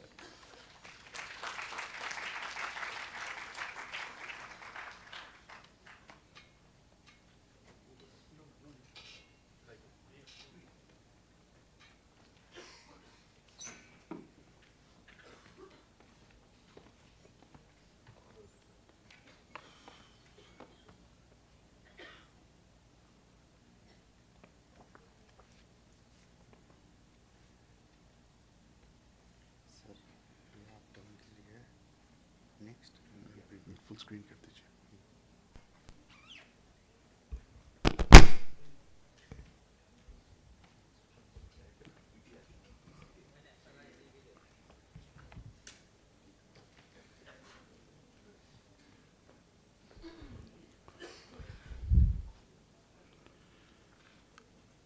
Good afternoon to all of you, and as my good friend Professor Shibashish Chatterjee knows, what he said is entirely to do with the Brics, although he claims it's not.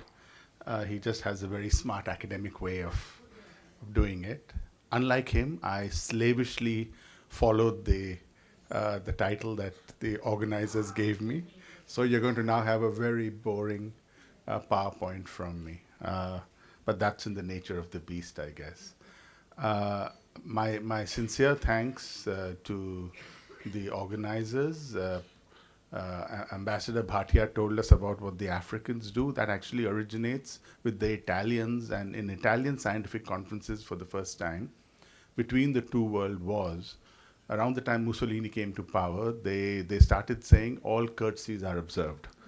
And I think at some stage maybe that went to Abyssinia in Ethiopia, and Ethiopia being the headquarters of what was then the OAU, maybe it then sort of became a more African way of doing it. I'm just guessing here.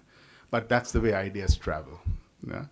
But I will not be Italian, so I will thank the organizers, and I will thank in particular Professor Suranjan Das, my esteemed friend and colleague, for inviting me here. It's always a pleasure being in Kolkata. And I think it's one of the big tragedies that while we've got such rich social science in Kolkata, we do not have rich international relations in Kolkata. And the net result is that, and I'm sorry Shivashish for saying that, but I think you broadly agree with me on this. And one of the reasons, the rest of us therefore do not get quite the opportunity to come and spend time here. It's a pleasure also having such distinguished senior diplomats as Ambassador Krishnan Srinivasan and Ambassador Rajiv Bhatia. And obviously it's very rare for me to be in a conference where both my Vice Chancellor and my Dean are present. So I will have to, per force, and hence protocol is important here, recognize both the Professor Shanti Sri Pandit and Professor Amitabh Mattu, and tell them how privileged I am indeed to be in their company this afternoon. So let's get started then. This is, my friends, the structure of my presentation. And like Professor Shibashish Chatterjee, I also will start off with two stories, but they'll be much more closely related to the Brics themselves. There are two diametrically opposed origin stories here, and I'll start with that.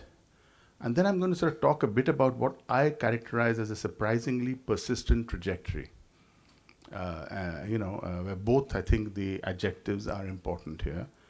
And finally, an incoherent but necessary expansion. And I hope through this means I would sort of have touched upon this whole business of origins and evolution in an adequate manner. Certainly that's the way the paper I'm writing is being structured currently. I would like to also add, and particularly since I had the honor when Ambassador Bhatia was DG of ICWA, of having served like Professor Das on the council, but also I was the program, the chair of the program committee for I think 9 years at ICWA. ICWA has a wonderful journal. It's an international peer-reviewed journal, very widely regarded and respected, India Quarterly. And may I just humbly suggest to the organizers that instead of coming up with yet another edited volume that gives no academic credit whatsoever to the contributors, we could think of a special issue of India Quarterly, guest edited, obviously, by Professor Suranjan Das, and I think that will have a much greater academic value than an edited book. But it's just a suggestion. I will supply you a chapter or an article as appropriate.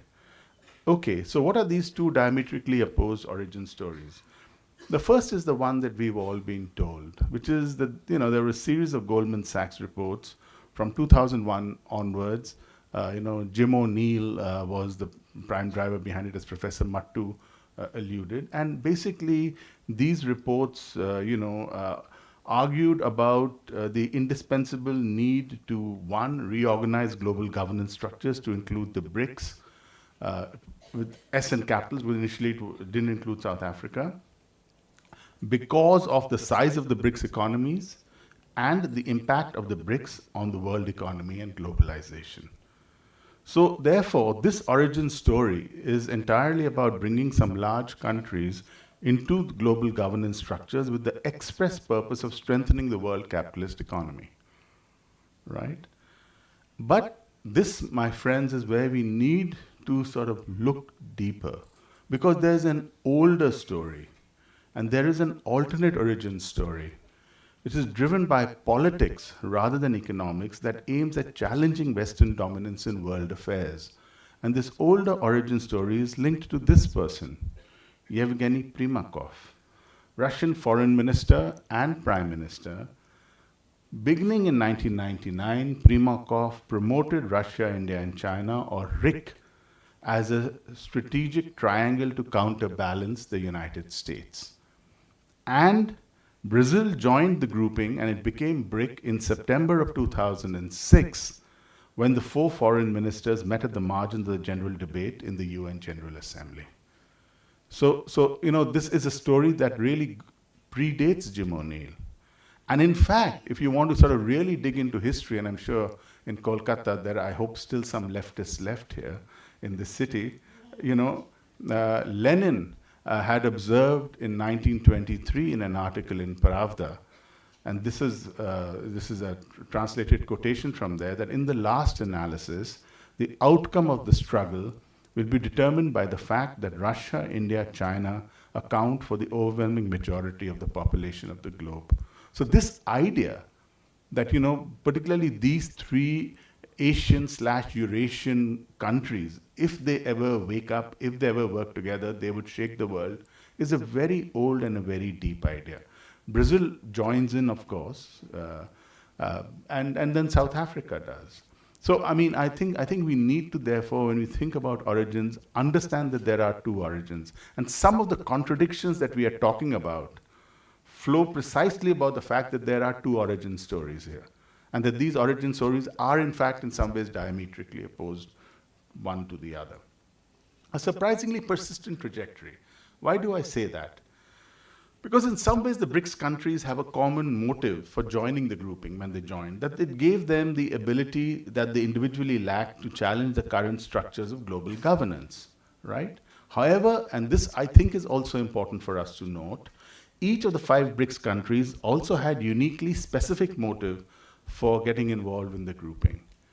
For Russia, the decision was entirely political, an attempt to break out of the international isolation in which it found itself after the Georgian crisis of August of 2008. And in fact, the first BRICS summit at Ekaterinburg was a reminder to the US, the European Union, and NATO that Russia still had many cards in its hands, so taking it for granted would not be a sensible policy. And in the light of everything we've been saying about Ukraine more recently, and NATO expansion eastward and so on and so forth, you can see that this has been a persistent Russian anxiety. The BRIC grouping provided China with an excellent opportunity to challenge the status quo at very little cost to itself. Because by this time, the Chinese Communist Party already knows where it is headed. But at that time, China simply still does not have the heft to frontally take on the United States. And so BRIC, therefore, is this really low-cost kind of strategy with long-term dividends. So China is playing very much a long game here. As a rising power, China has an enormous incentive in challenging the status quo. The BRIC grouping also allowed China to circumvent the attempt by India to keep it out of IBSA, which is something we have all forgotten now. But China initially was pushing to be included in IBSA, the India-Brazil-South Africa dialogue. But India managed to keep China out of IBSA by constantly projecting it as an initiative involving 3 significant democracies of the global South. So this was therefore for China kind of a way of circumventing that. And that explains to some extent why China invited South Africa to join the BRIC during the Sanya summit of 2011. And in fact, in the process made IBSA redundant. And in the future, as time goes on, it is extremely likely that IBSA summits will take place on the sidelines of BRICS summits before IBSA itself fades into oblivion. What about the Brazilian perception? The Brazilian perception of the role of the BRICS seems to be anchored in its prior understanding of IPSA and Mercosur. So if you really understand what the Brazilians are thinking about, you actually need to look at two other organizations. And Brazilian diplomacy seems to be involved in dealing with the so-called variable geometry of multiple international coalitions. This is the language that both their academics as well as their diplomats use. The variable geometry is a term that invariably crops up when you talk to Brazilian scholars and diplomats. And in fact, Amancio Jorge de Oliveira and Janina Onuki, in fact, devised a very interesting matrix to disentangle the variable geometry of Brazilian diplomacy. And this, my friends, is what it looks like. So if you have those three organizations, Mercosur, IPSA, and BRICS, and if you analyze them in terms of interdependence, symbolic and normative significance, and as an asset for global governance, as you can see, BRICS is viewed as the best asset for Brazil at the global level, since Mercosur is no longer seen to be providing global leverage, while IPSA has been largely symbolic or normative in the way the Brazilians look at it. So the Brazilians are not jettisoning IPSA, but that is the way they look at it. For South Africa, of course, the invitation from China to join the Sanya summit, it was something that was welcomed by the other three countries, which obviously to some extent indicates South Africa's moral heft in contemporary international politics, being singled out from among all of the African countries to be a part of BRICS, bolstered South Africa's self-perception as an active global citizen and a leader in Africa, and it strengthened South Africa's claim to a permanent role in global governance. South Africa's presence with the BRICS, one of the impacts has been the impact it has had on development cooperation dimension of BRICS activity. So, South Africa being there has been very important. You can make a strong argument that the new development bank and so on would not have taken on the form that it took if it had not been for South Africa being a part of BRICS. So why are we in BRICS? Why is India in BRICS? I think India is in BRICS because it cannot afford to be out of the grouping. And here my logical and pragmatic strands have coexisted in Indian foreign policy from the very beginning. There's an ideological opposition to hierarchy that has gone together with a pragmatic willingness to achieve the best possible position for India within the system. So, this is getting to the point in a way that Professor Chatterjee was making to us of sort of crisis of the order versus crisis in the order. So, India's playing it in some ways both ways, that yes, it is a fundamentally unfair system, but while we oppose it ideologically, to talk the language of inclusion, we need to be in whatever is a decision-making forum, whichever is the high table in world politics at any given time. And I think it's important for us to recognize here that of the BRICS countries, India is easily the most positively inclined towards the US, right? But we also need to recognize that our domestic politics remains resolutely divided on the issue of India-US relations, and being a part of BRICS moderates and levels out any supposed proximity that New Delhi may have to Washington, which is good for domestic politics. Professor Pandit was one of the first scholars in Indian international relations who actually focused on the domestic dimensions of Indian foreign policy with her doctoral work on parliament. And that's a point that I think we do need to sort of recognize here. I think it plays a big factor here in terms of our own country's role here. Membership of the BRICS also rekindles old ties with Russia, builds much needed bridge to China. And I think there was in that time a marked preference for IPSA, BRICS has become an alternate forum for routine as well as high-level interaction with Brasilia and Pretoria. So we've had the summits, Ekaterinburg, followed by Brasilia, followed by Sanya, followed by New Delhi, followed by Durban. And that's what I meant about there's something kind of almost predictable about it. When this group started, everybody was skeptical. Will it last? It's lasted. Fortaleza, Ufa, then Goa, then Fuzhou, then Johannesburg. And after a while, even the names of the cities became less and less relevant.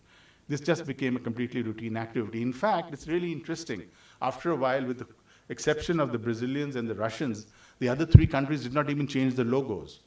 So, whatever logo they had the previous time, that's the reason I flashed these logos before you.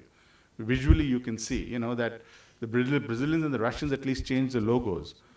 China, India, and South Africa really And every time it's their turn to host, they use the same logo. All they do is change the year, which is indicative of the routine nature in some ways now of this type of summit diplomacy.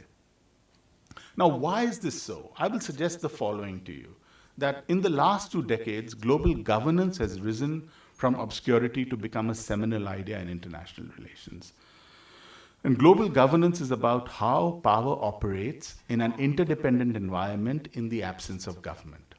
So when we talk about governance in the domestic concept, we are talking about quality of government. So if you think about the term governance in the domestic political context, when we use the term governance, we're talking about the quality of government. When you think about it in the international context, we're not talking about quality, because there is no such thing as international government. So governance, in a way, is the only thing that approximates, world government. And just as ma'am had her 6 C's, I have my 10 P's. We all are sort of at an alliterative best, but actually it helps social scientists to organize complex matter. So that alliterative strategy sometimes helps. These are the 10 P's. I wouldn't say more about it. I've written about this, but basically the 10 P's are participation, presence, and permanence. These are all a who question: who decides and who is excluded. Then you have post, which is also a who question: who implements programs and executes decisions. For instance, the president of the World Bank is always a U.S. citizen. The executive director of the IMF is always a citizen of the European Union. So the question of post becomes important. Problems, postures, and positions is about what gets priority when. Policies and programs are about who benefits at whose cost. And then, of course, the alpha and the omega of it all, which is power, which is how are matters decided and implemented. Now we get to the last part of my presentation, what will be the last part of my chapter or article, which is an incoherent but necessary expansion. This is, in a way, looking towards the future. So the first thing is, what do projections to 2050 suggest? Of course, post-2020, we are all less confident about projections because nobody could have predicted what happened, the global pandemic, but still, you can say the following: power would have substantially shifted from the Euro-Atlantic to the Indo-Pacific. China would be the largest player in the game. Both China and India would be larger than the other top 10 countries combined, minus the US. So, if you take the top 10, don't conclude the US, each of them, India and China, would be larger than all the other sort of top 10 countries. The West would not have withered away, and this is extremely important. The US would remain the second largest player, and the UK, France, and Germany would remain significant. Africa's absence from global power is likely to continue. The only exception is some of the wonderful activity we are now seeing on African campuses, where there's a whole new entrepreneurial, technological kind of spirit. And if some new technology gets incubated in Africa, that may be the one way in which Africa makes that quantum jump from being entirely an extractive, resource-based kind of economy to something else. And actually, a lot of us who are friends of Africa would like to see that happen. And maybe in areas like biotechnology, given their unique exposure to certain types of pathogens and all, something like that may well emerge out of Africa. But without that, Africa really continues to be absent from global power. And Brazil and Mexico are serious contenders. The power of the Brics themselves will depend upon 5 interlocking factors: their economic growth rates, the ingenuity and vitality of their societies, the relative power of regional rivals and extra-regional competitors, their ability to project their prominence in ways that others perceive as benign and attractive. This is extremely important. China has understood this for a very long time, in the context of Africa. And the speed at which the power of the systemic hegemon declines relative to their own increasing power. The Brics countries then, my suggestion is, will become a genuinely revisionist force in global governance and world politics more broadly, only if they are able to transform themselves from a conglomeration of states with varied interests into an organization that could strategically add new members whenever the need arises. And here, using the Portuguese words is basically by creating a permanent secretary, it becomes the BRICS countries, which is in the plural, US BRICS. It becomes basically a single BRICS, BRICS. So, that kind of an idea. My own sense, normatively and otherwise, and I'll be happy to explicate it further if the question and answers come, is that the permanent secretariat should be located well south of the equator. I think it's extremely important that really it stays out of northern hemisphere geopolitics. So if this group is to flourish, and if it is to get over those so-called internal contradictions, it'll be good, in fact, if we have a secretariat somewhere down south.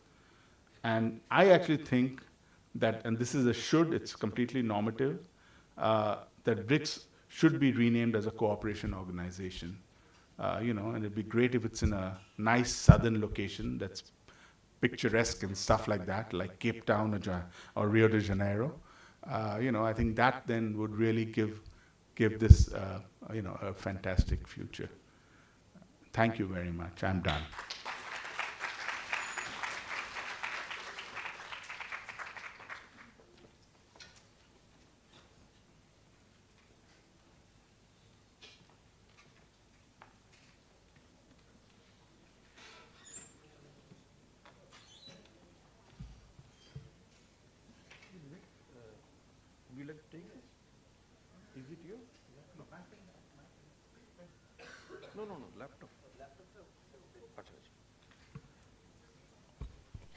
I was extremely lucky to have listened to these brilliant papers by Professor Chatterjee and Professor Barun Sahani. I must thank Professor Sahani for emphasizing that politics and economics are two different things, but it is ultimately politics that determines the development of economics, because he had referred to two different origins of the idea of BRICS. Now, I don't want to comment on it right now. I will maybe take a few moments later on. But I would like to use this opportunity now to invite students to raise questions, maybe 3 or 4 questions, and address them to the speakers concerned. Yes. Just a minute. I'm giving her priority, right? Wait a minute. Thank you, sir. Please introduce yourself. Good afternoon, respected dignitaries. My name is Anushka Das. I'm from International Relations Department, from postgraduate. My question is, how is the evolving relationship between India and the US impacting India's stance with BRICS, particularly in relations to its traditional ties with Russia? To whom are you addressing this question? To sir. Professor Sahani or Professor Chatterjee? Anybody. All right, all right. Thank you, sir. I'm coming. Yes, please raise your question.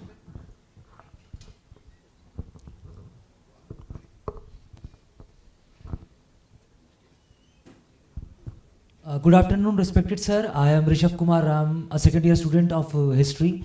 And my question is, what is your opinion regarding whether the involvement of India as a member of the BRICS organization, whether it would help India to rise to its economic stature that it had during the medieval times? Because as a student of history, I would like to infer to the past that we all know that since the end of the 15th century till the end of the 18th century, India was a top contributor to the global economy with a percentage of 25%.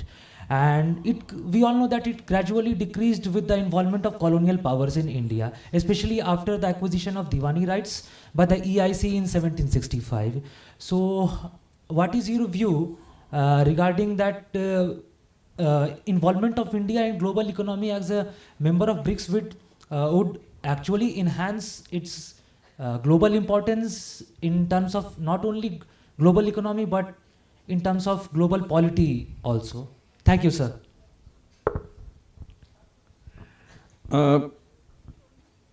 Anybody else? Apart from Professor Chatterjee? I'm sorry, Tridi Chakraborty?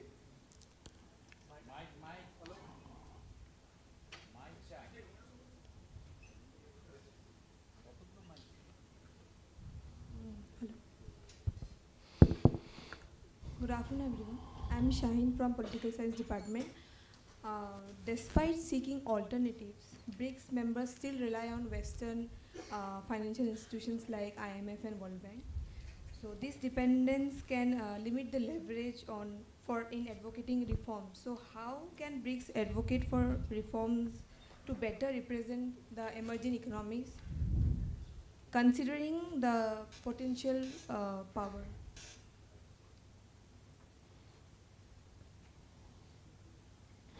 And Professor Tridip Chakraborty?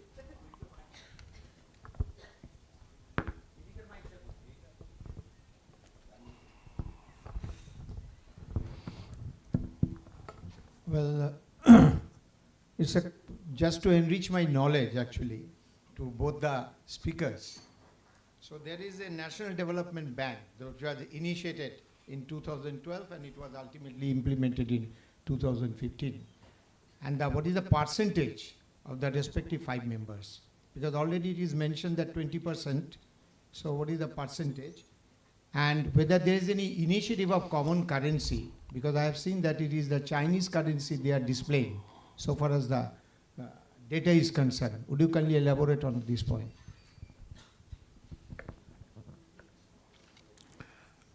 I think that's enough. Quite a number of questions have been raised, and now I would request the speakers. Professor Varun Shani?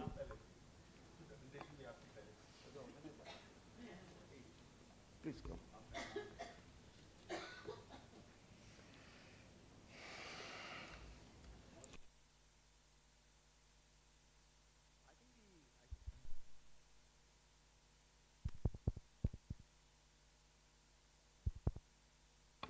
So I think the first 2 questions have really come in the first sessions also, and they are specific to India. So one of the reasons why I think India is committed to BRICS is because it gives India the platform to negotiate these contradictory challenges. Okay, I mean, so we cannot give up on the US, neither can we give up on the our historical ties with Russia.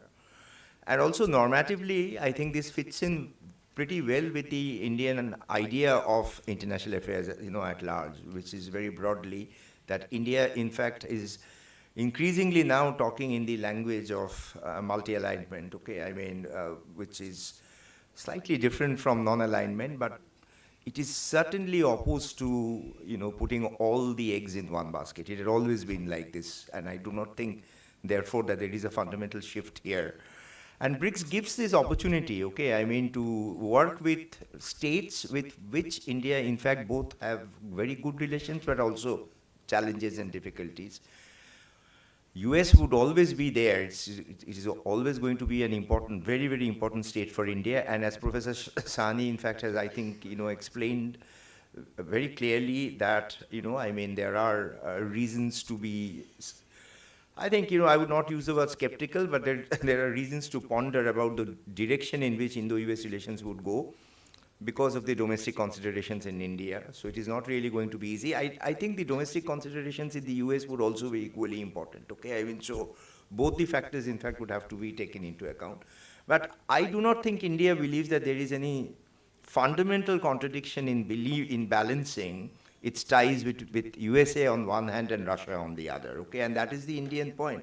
I mean, you look at the position that India, in fact, has taken in the war, okay? I mean, so it has not gone absolutely for the jugular of the Russians. It would never go. But at the same time, while it has not really gone with the Western narrative, but at the same time, it in fact has, not supported the Russian action also in any direct sense. So this balancing, I think, comes quite naturally to India, and Indian diplomats, in fact, had really been outstanding in the game of balancing. And I think this balancing would continue also within BRICS. Whether BRICS would help India in reviving the kind of economic fortunes it had prior to the, colonial times, I think this is a very difficult question to answer, okay? I mean, because Professor Sahni's paper, in fact, had laid in front, if you paid attention, that there are many challenges, okay? I mean, and these challenges, in fact, would have to be overcome if BRICS, in fact, is to realize the potential that it has. If you cannot realize the potential and you do not do what needs to be done, then you cannot, even in the long run, I think, enjoy the dividend that you can enjoy if you put your house in order. And this is not one house being put in order, right? Several houses that would have to be put into order. So it is a tall task. It is going to be a difficult challenge. But if BRICS get their act together, is every possibility, and the 50-year projection that Professor Sahni presented also, gave us some indicator as to where these things, in fact, would ultimately, might head to. Every possibility that India, in fact, would regain much of the economic prominence that, in fact, it had lost because of the colonial, I would say, intrusion. So there is a possibility, but nothing really could be, I think, said in very clear terms. The currency question, I think, is a tricky question, but I think none of the BRIC members, in fact, would be very happy to immediately substitute the dollar. My own understanding is that it is not an anti-dollar kind of a move that we are witnessing, but it is a dollar-plus move, which is, I think, which has to be understood as something very different. Russia and China, they would obviously have their own positions in this regard, but neither the Russian currency, obviously, nobody has to say anything on it right now, but even the Chinese currency, in fact, it has limits, serious limits. So therefore, it is not going to be easy for the Chinese, in fact, to get even with dollar in any short run. The difficulty, in fact, is this, that look, dollar has been weaponized for a very long period of time, and the Americans, in fact, have used it. And the way the Americans use it, in fact, is obviously very, very deeply problematic, let's say, for the global south. When no, state located in the global south, in fact, is picking on a, what you call conflict directly with the US. Look what the Americans, in fact, have done. They have penalized the Russians. Okay, look at the nature of the penalty. Okay, it doesn't only hurt Russia. It's also hurting a large number of countries that belong to the global south. So there is a natural, I think, therefore, tendency on part of the global south to find alternatives. Okay, so if dollar is becoming weaponized, so we would obviously be interested maybe to get into something which in fact would be an alternative. Okay, but we would have to, I think, tread the ground cautiously. Okay, nothing really can be said with great degree of precision at this point of time. Professor Chakraborty, I don't have any figures, okay, what contributions actually is being made by the 5 countries to the BRIC. The Chinese would at any point of time give more, okay, so because of the fact that its economic heft, yes, its economic heft is more. But I think one of the things is this, that the bank, how that bank, in fact, is going to function in the future, it depends to a large extent on what policies the Americans, in fact, would ultimately follow. Okay, because the Americans also gradually, they would also come to understand the fact that they need to also tweak their own instrumentalities. Because if they do not tweak their own instrumentalities, we might get caught into a situation like the interregnum between the 2 world wars, which is this competitive upscaling of exchange rates. Now, if that happens, everybody, in fact, turns on the heat, and there is this increased pressure on the exchange rate of all currencies, then that would obviously lead to very, very difficult situation in the world economy. So the BRICS Bank, if you ask me, is a good idea, but if it leads to fragmentation of the economy, then obviously there would be fresh challenges, in fact, that would have to be addressed. Thank you.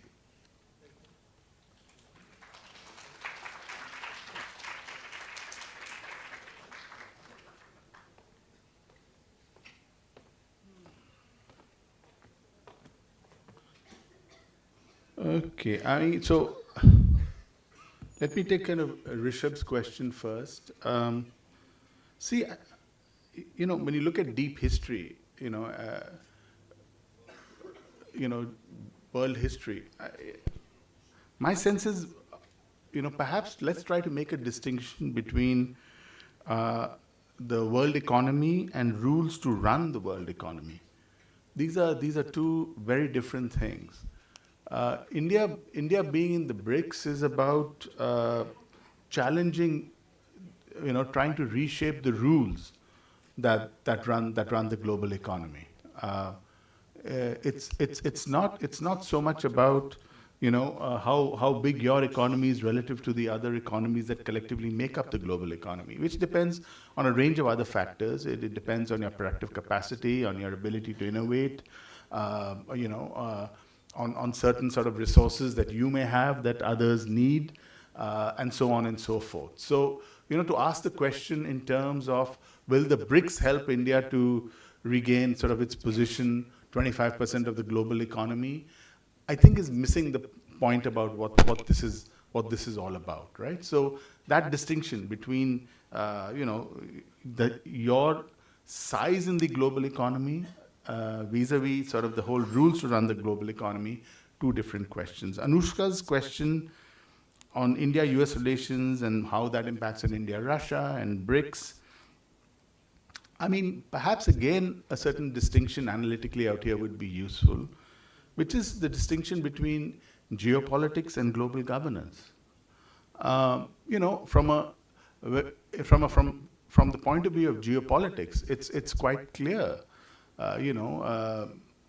If there is a country that actually truly poses a clear future danger to India, I wouldn't say it's a clear and present danger, but a future danger to India, it's China.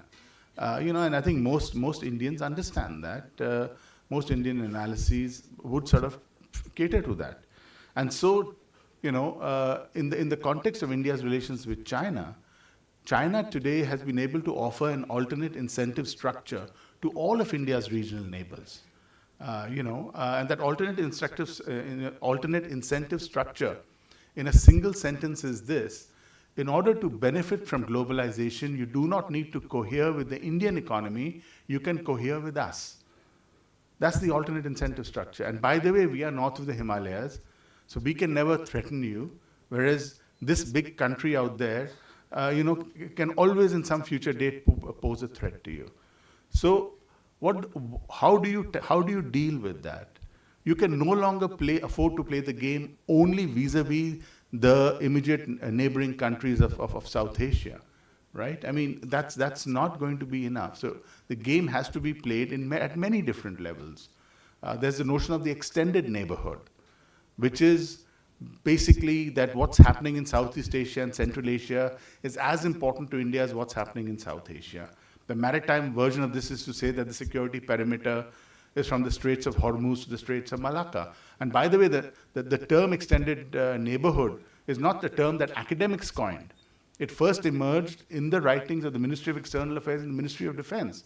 Please go back to their annual reports and see who coined the term. This is not a term that some academic sitting in some pristine ivory tower sort of came up with. So this is, Indian soldiers, sailors, diplomats are the ones who've been thinking about this and have come up with the notion of the extended neighborhood. Then there is sub-regional cooperation like BIMSTEC.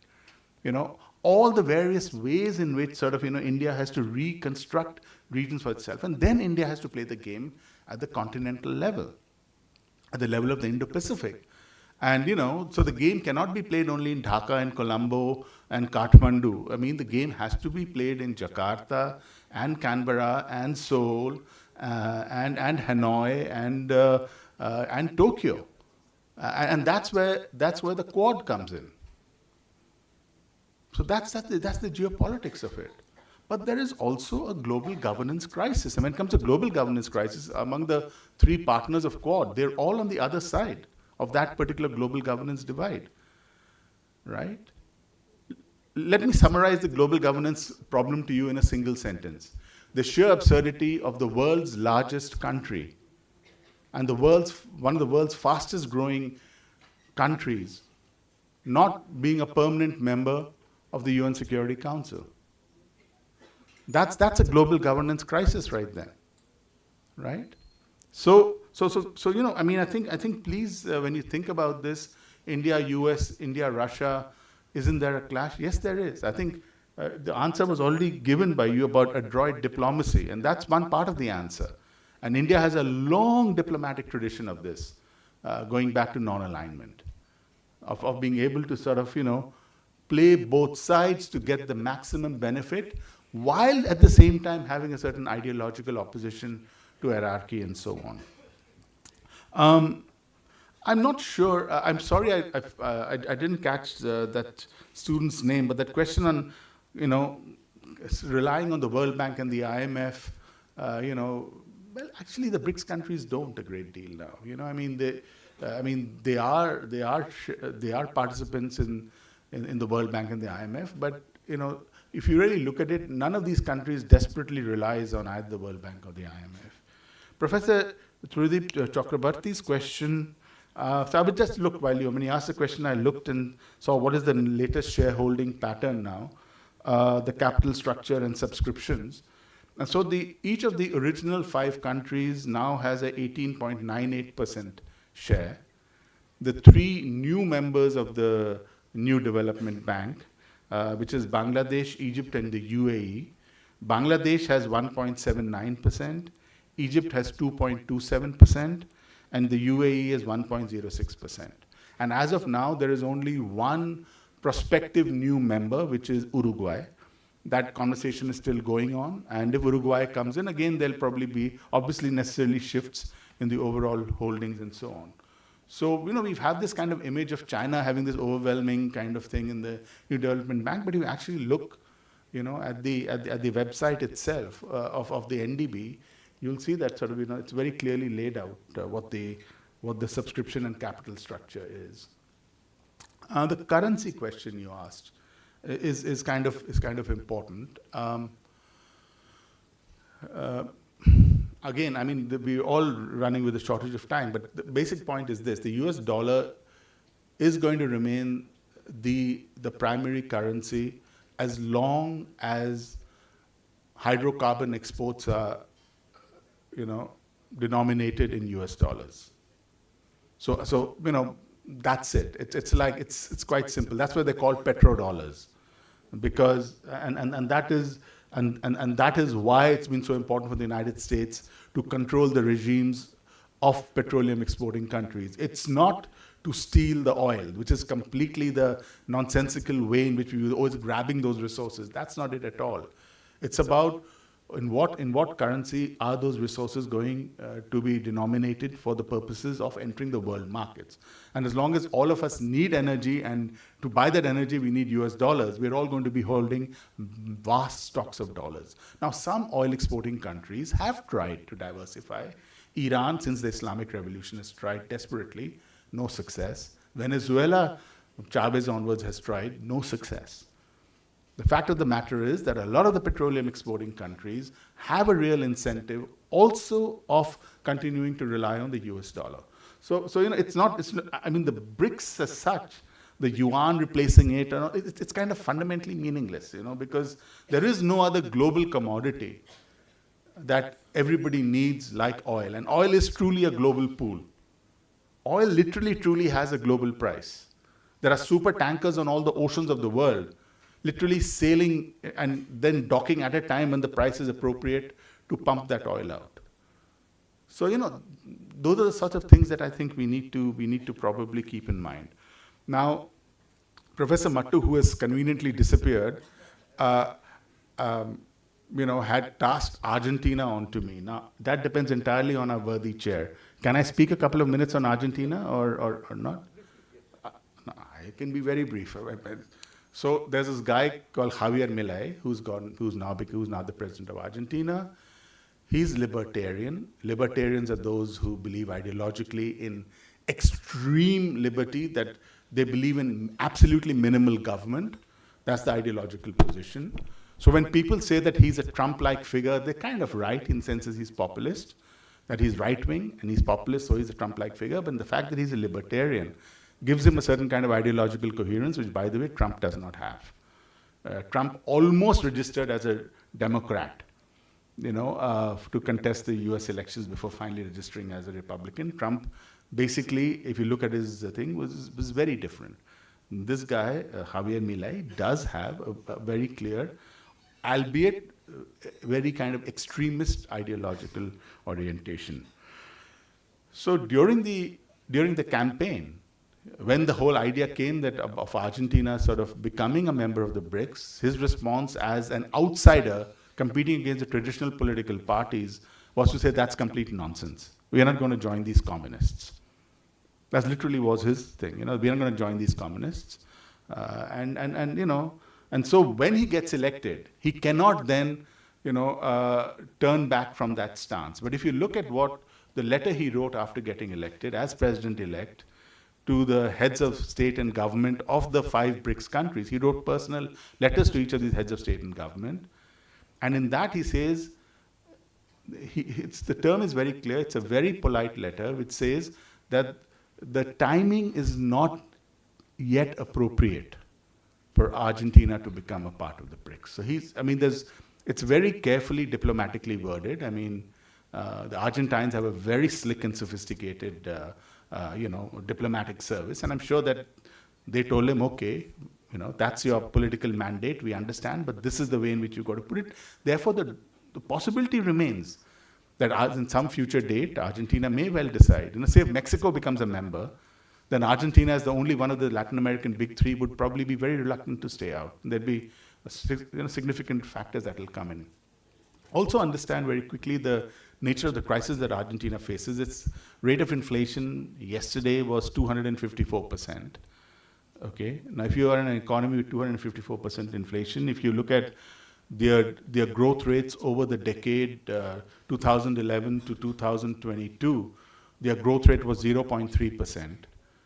So it gives you some idea of an economy that's in a very deep crisis, and you can therefore understand why the electorate in Argentina decided that enough with these traditional parties, let's go for the outside and let's see what he can do. And that is in effect what is happening right now domestically in Argentina. So my own sense is that the door is not shut on that. And in some future date, Argentina may well find, because that, by the way, is something Argentina has wanted. Argentina has always had a bit of an issue about Brazil being in the BRICS and them not being. My sense is that. I must say I'm trained as a Latin Americanist, but I do not function in JNU as a Latin Americanist. I function, as an international relations theorist. So, I do not track Argentina on a daily basis, but whatever it's worth, I hope it's helped answer that question. Thank you.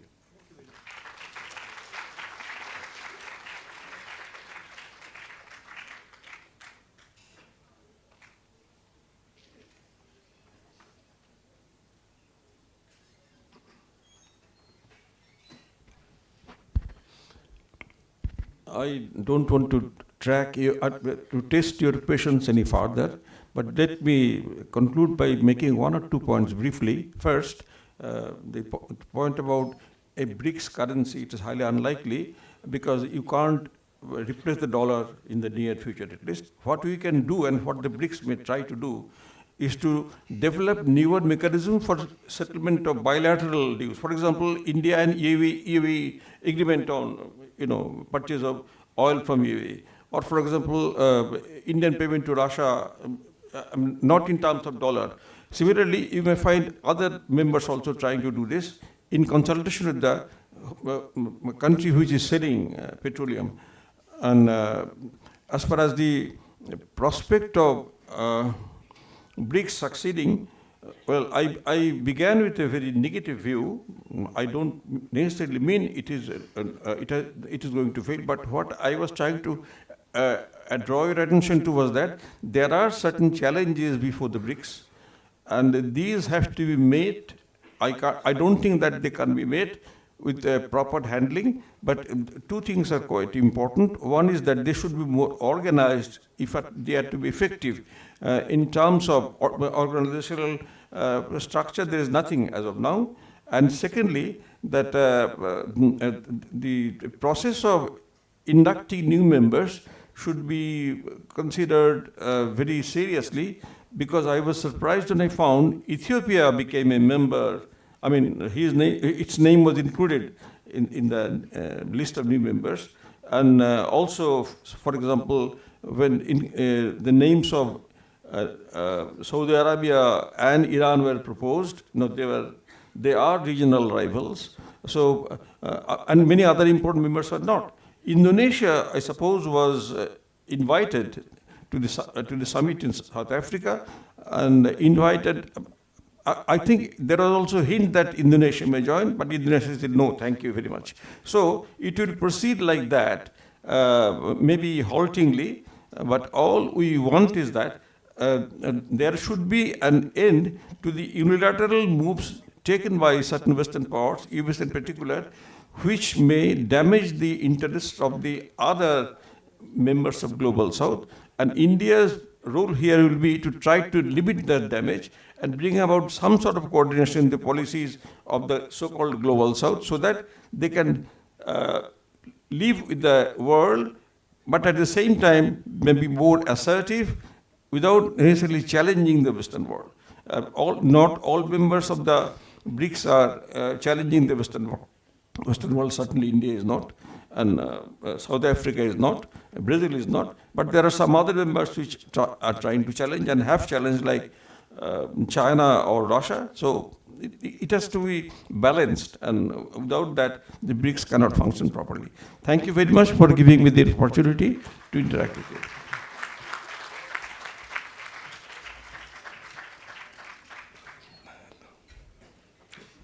Thank you, sir.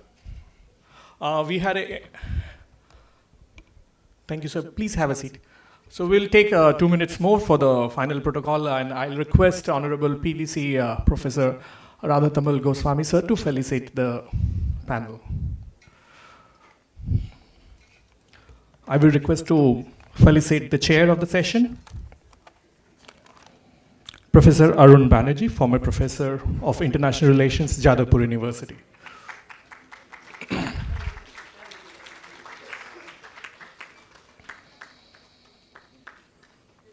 Next, Professor Shivashish Banerjee, Shivashish Chatterjee, Department of International Relations, Jadavpur University. Next but not the least, Professor Varun Sahni, School of International Studies, JNU, New Delhi. Thank you, sir.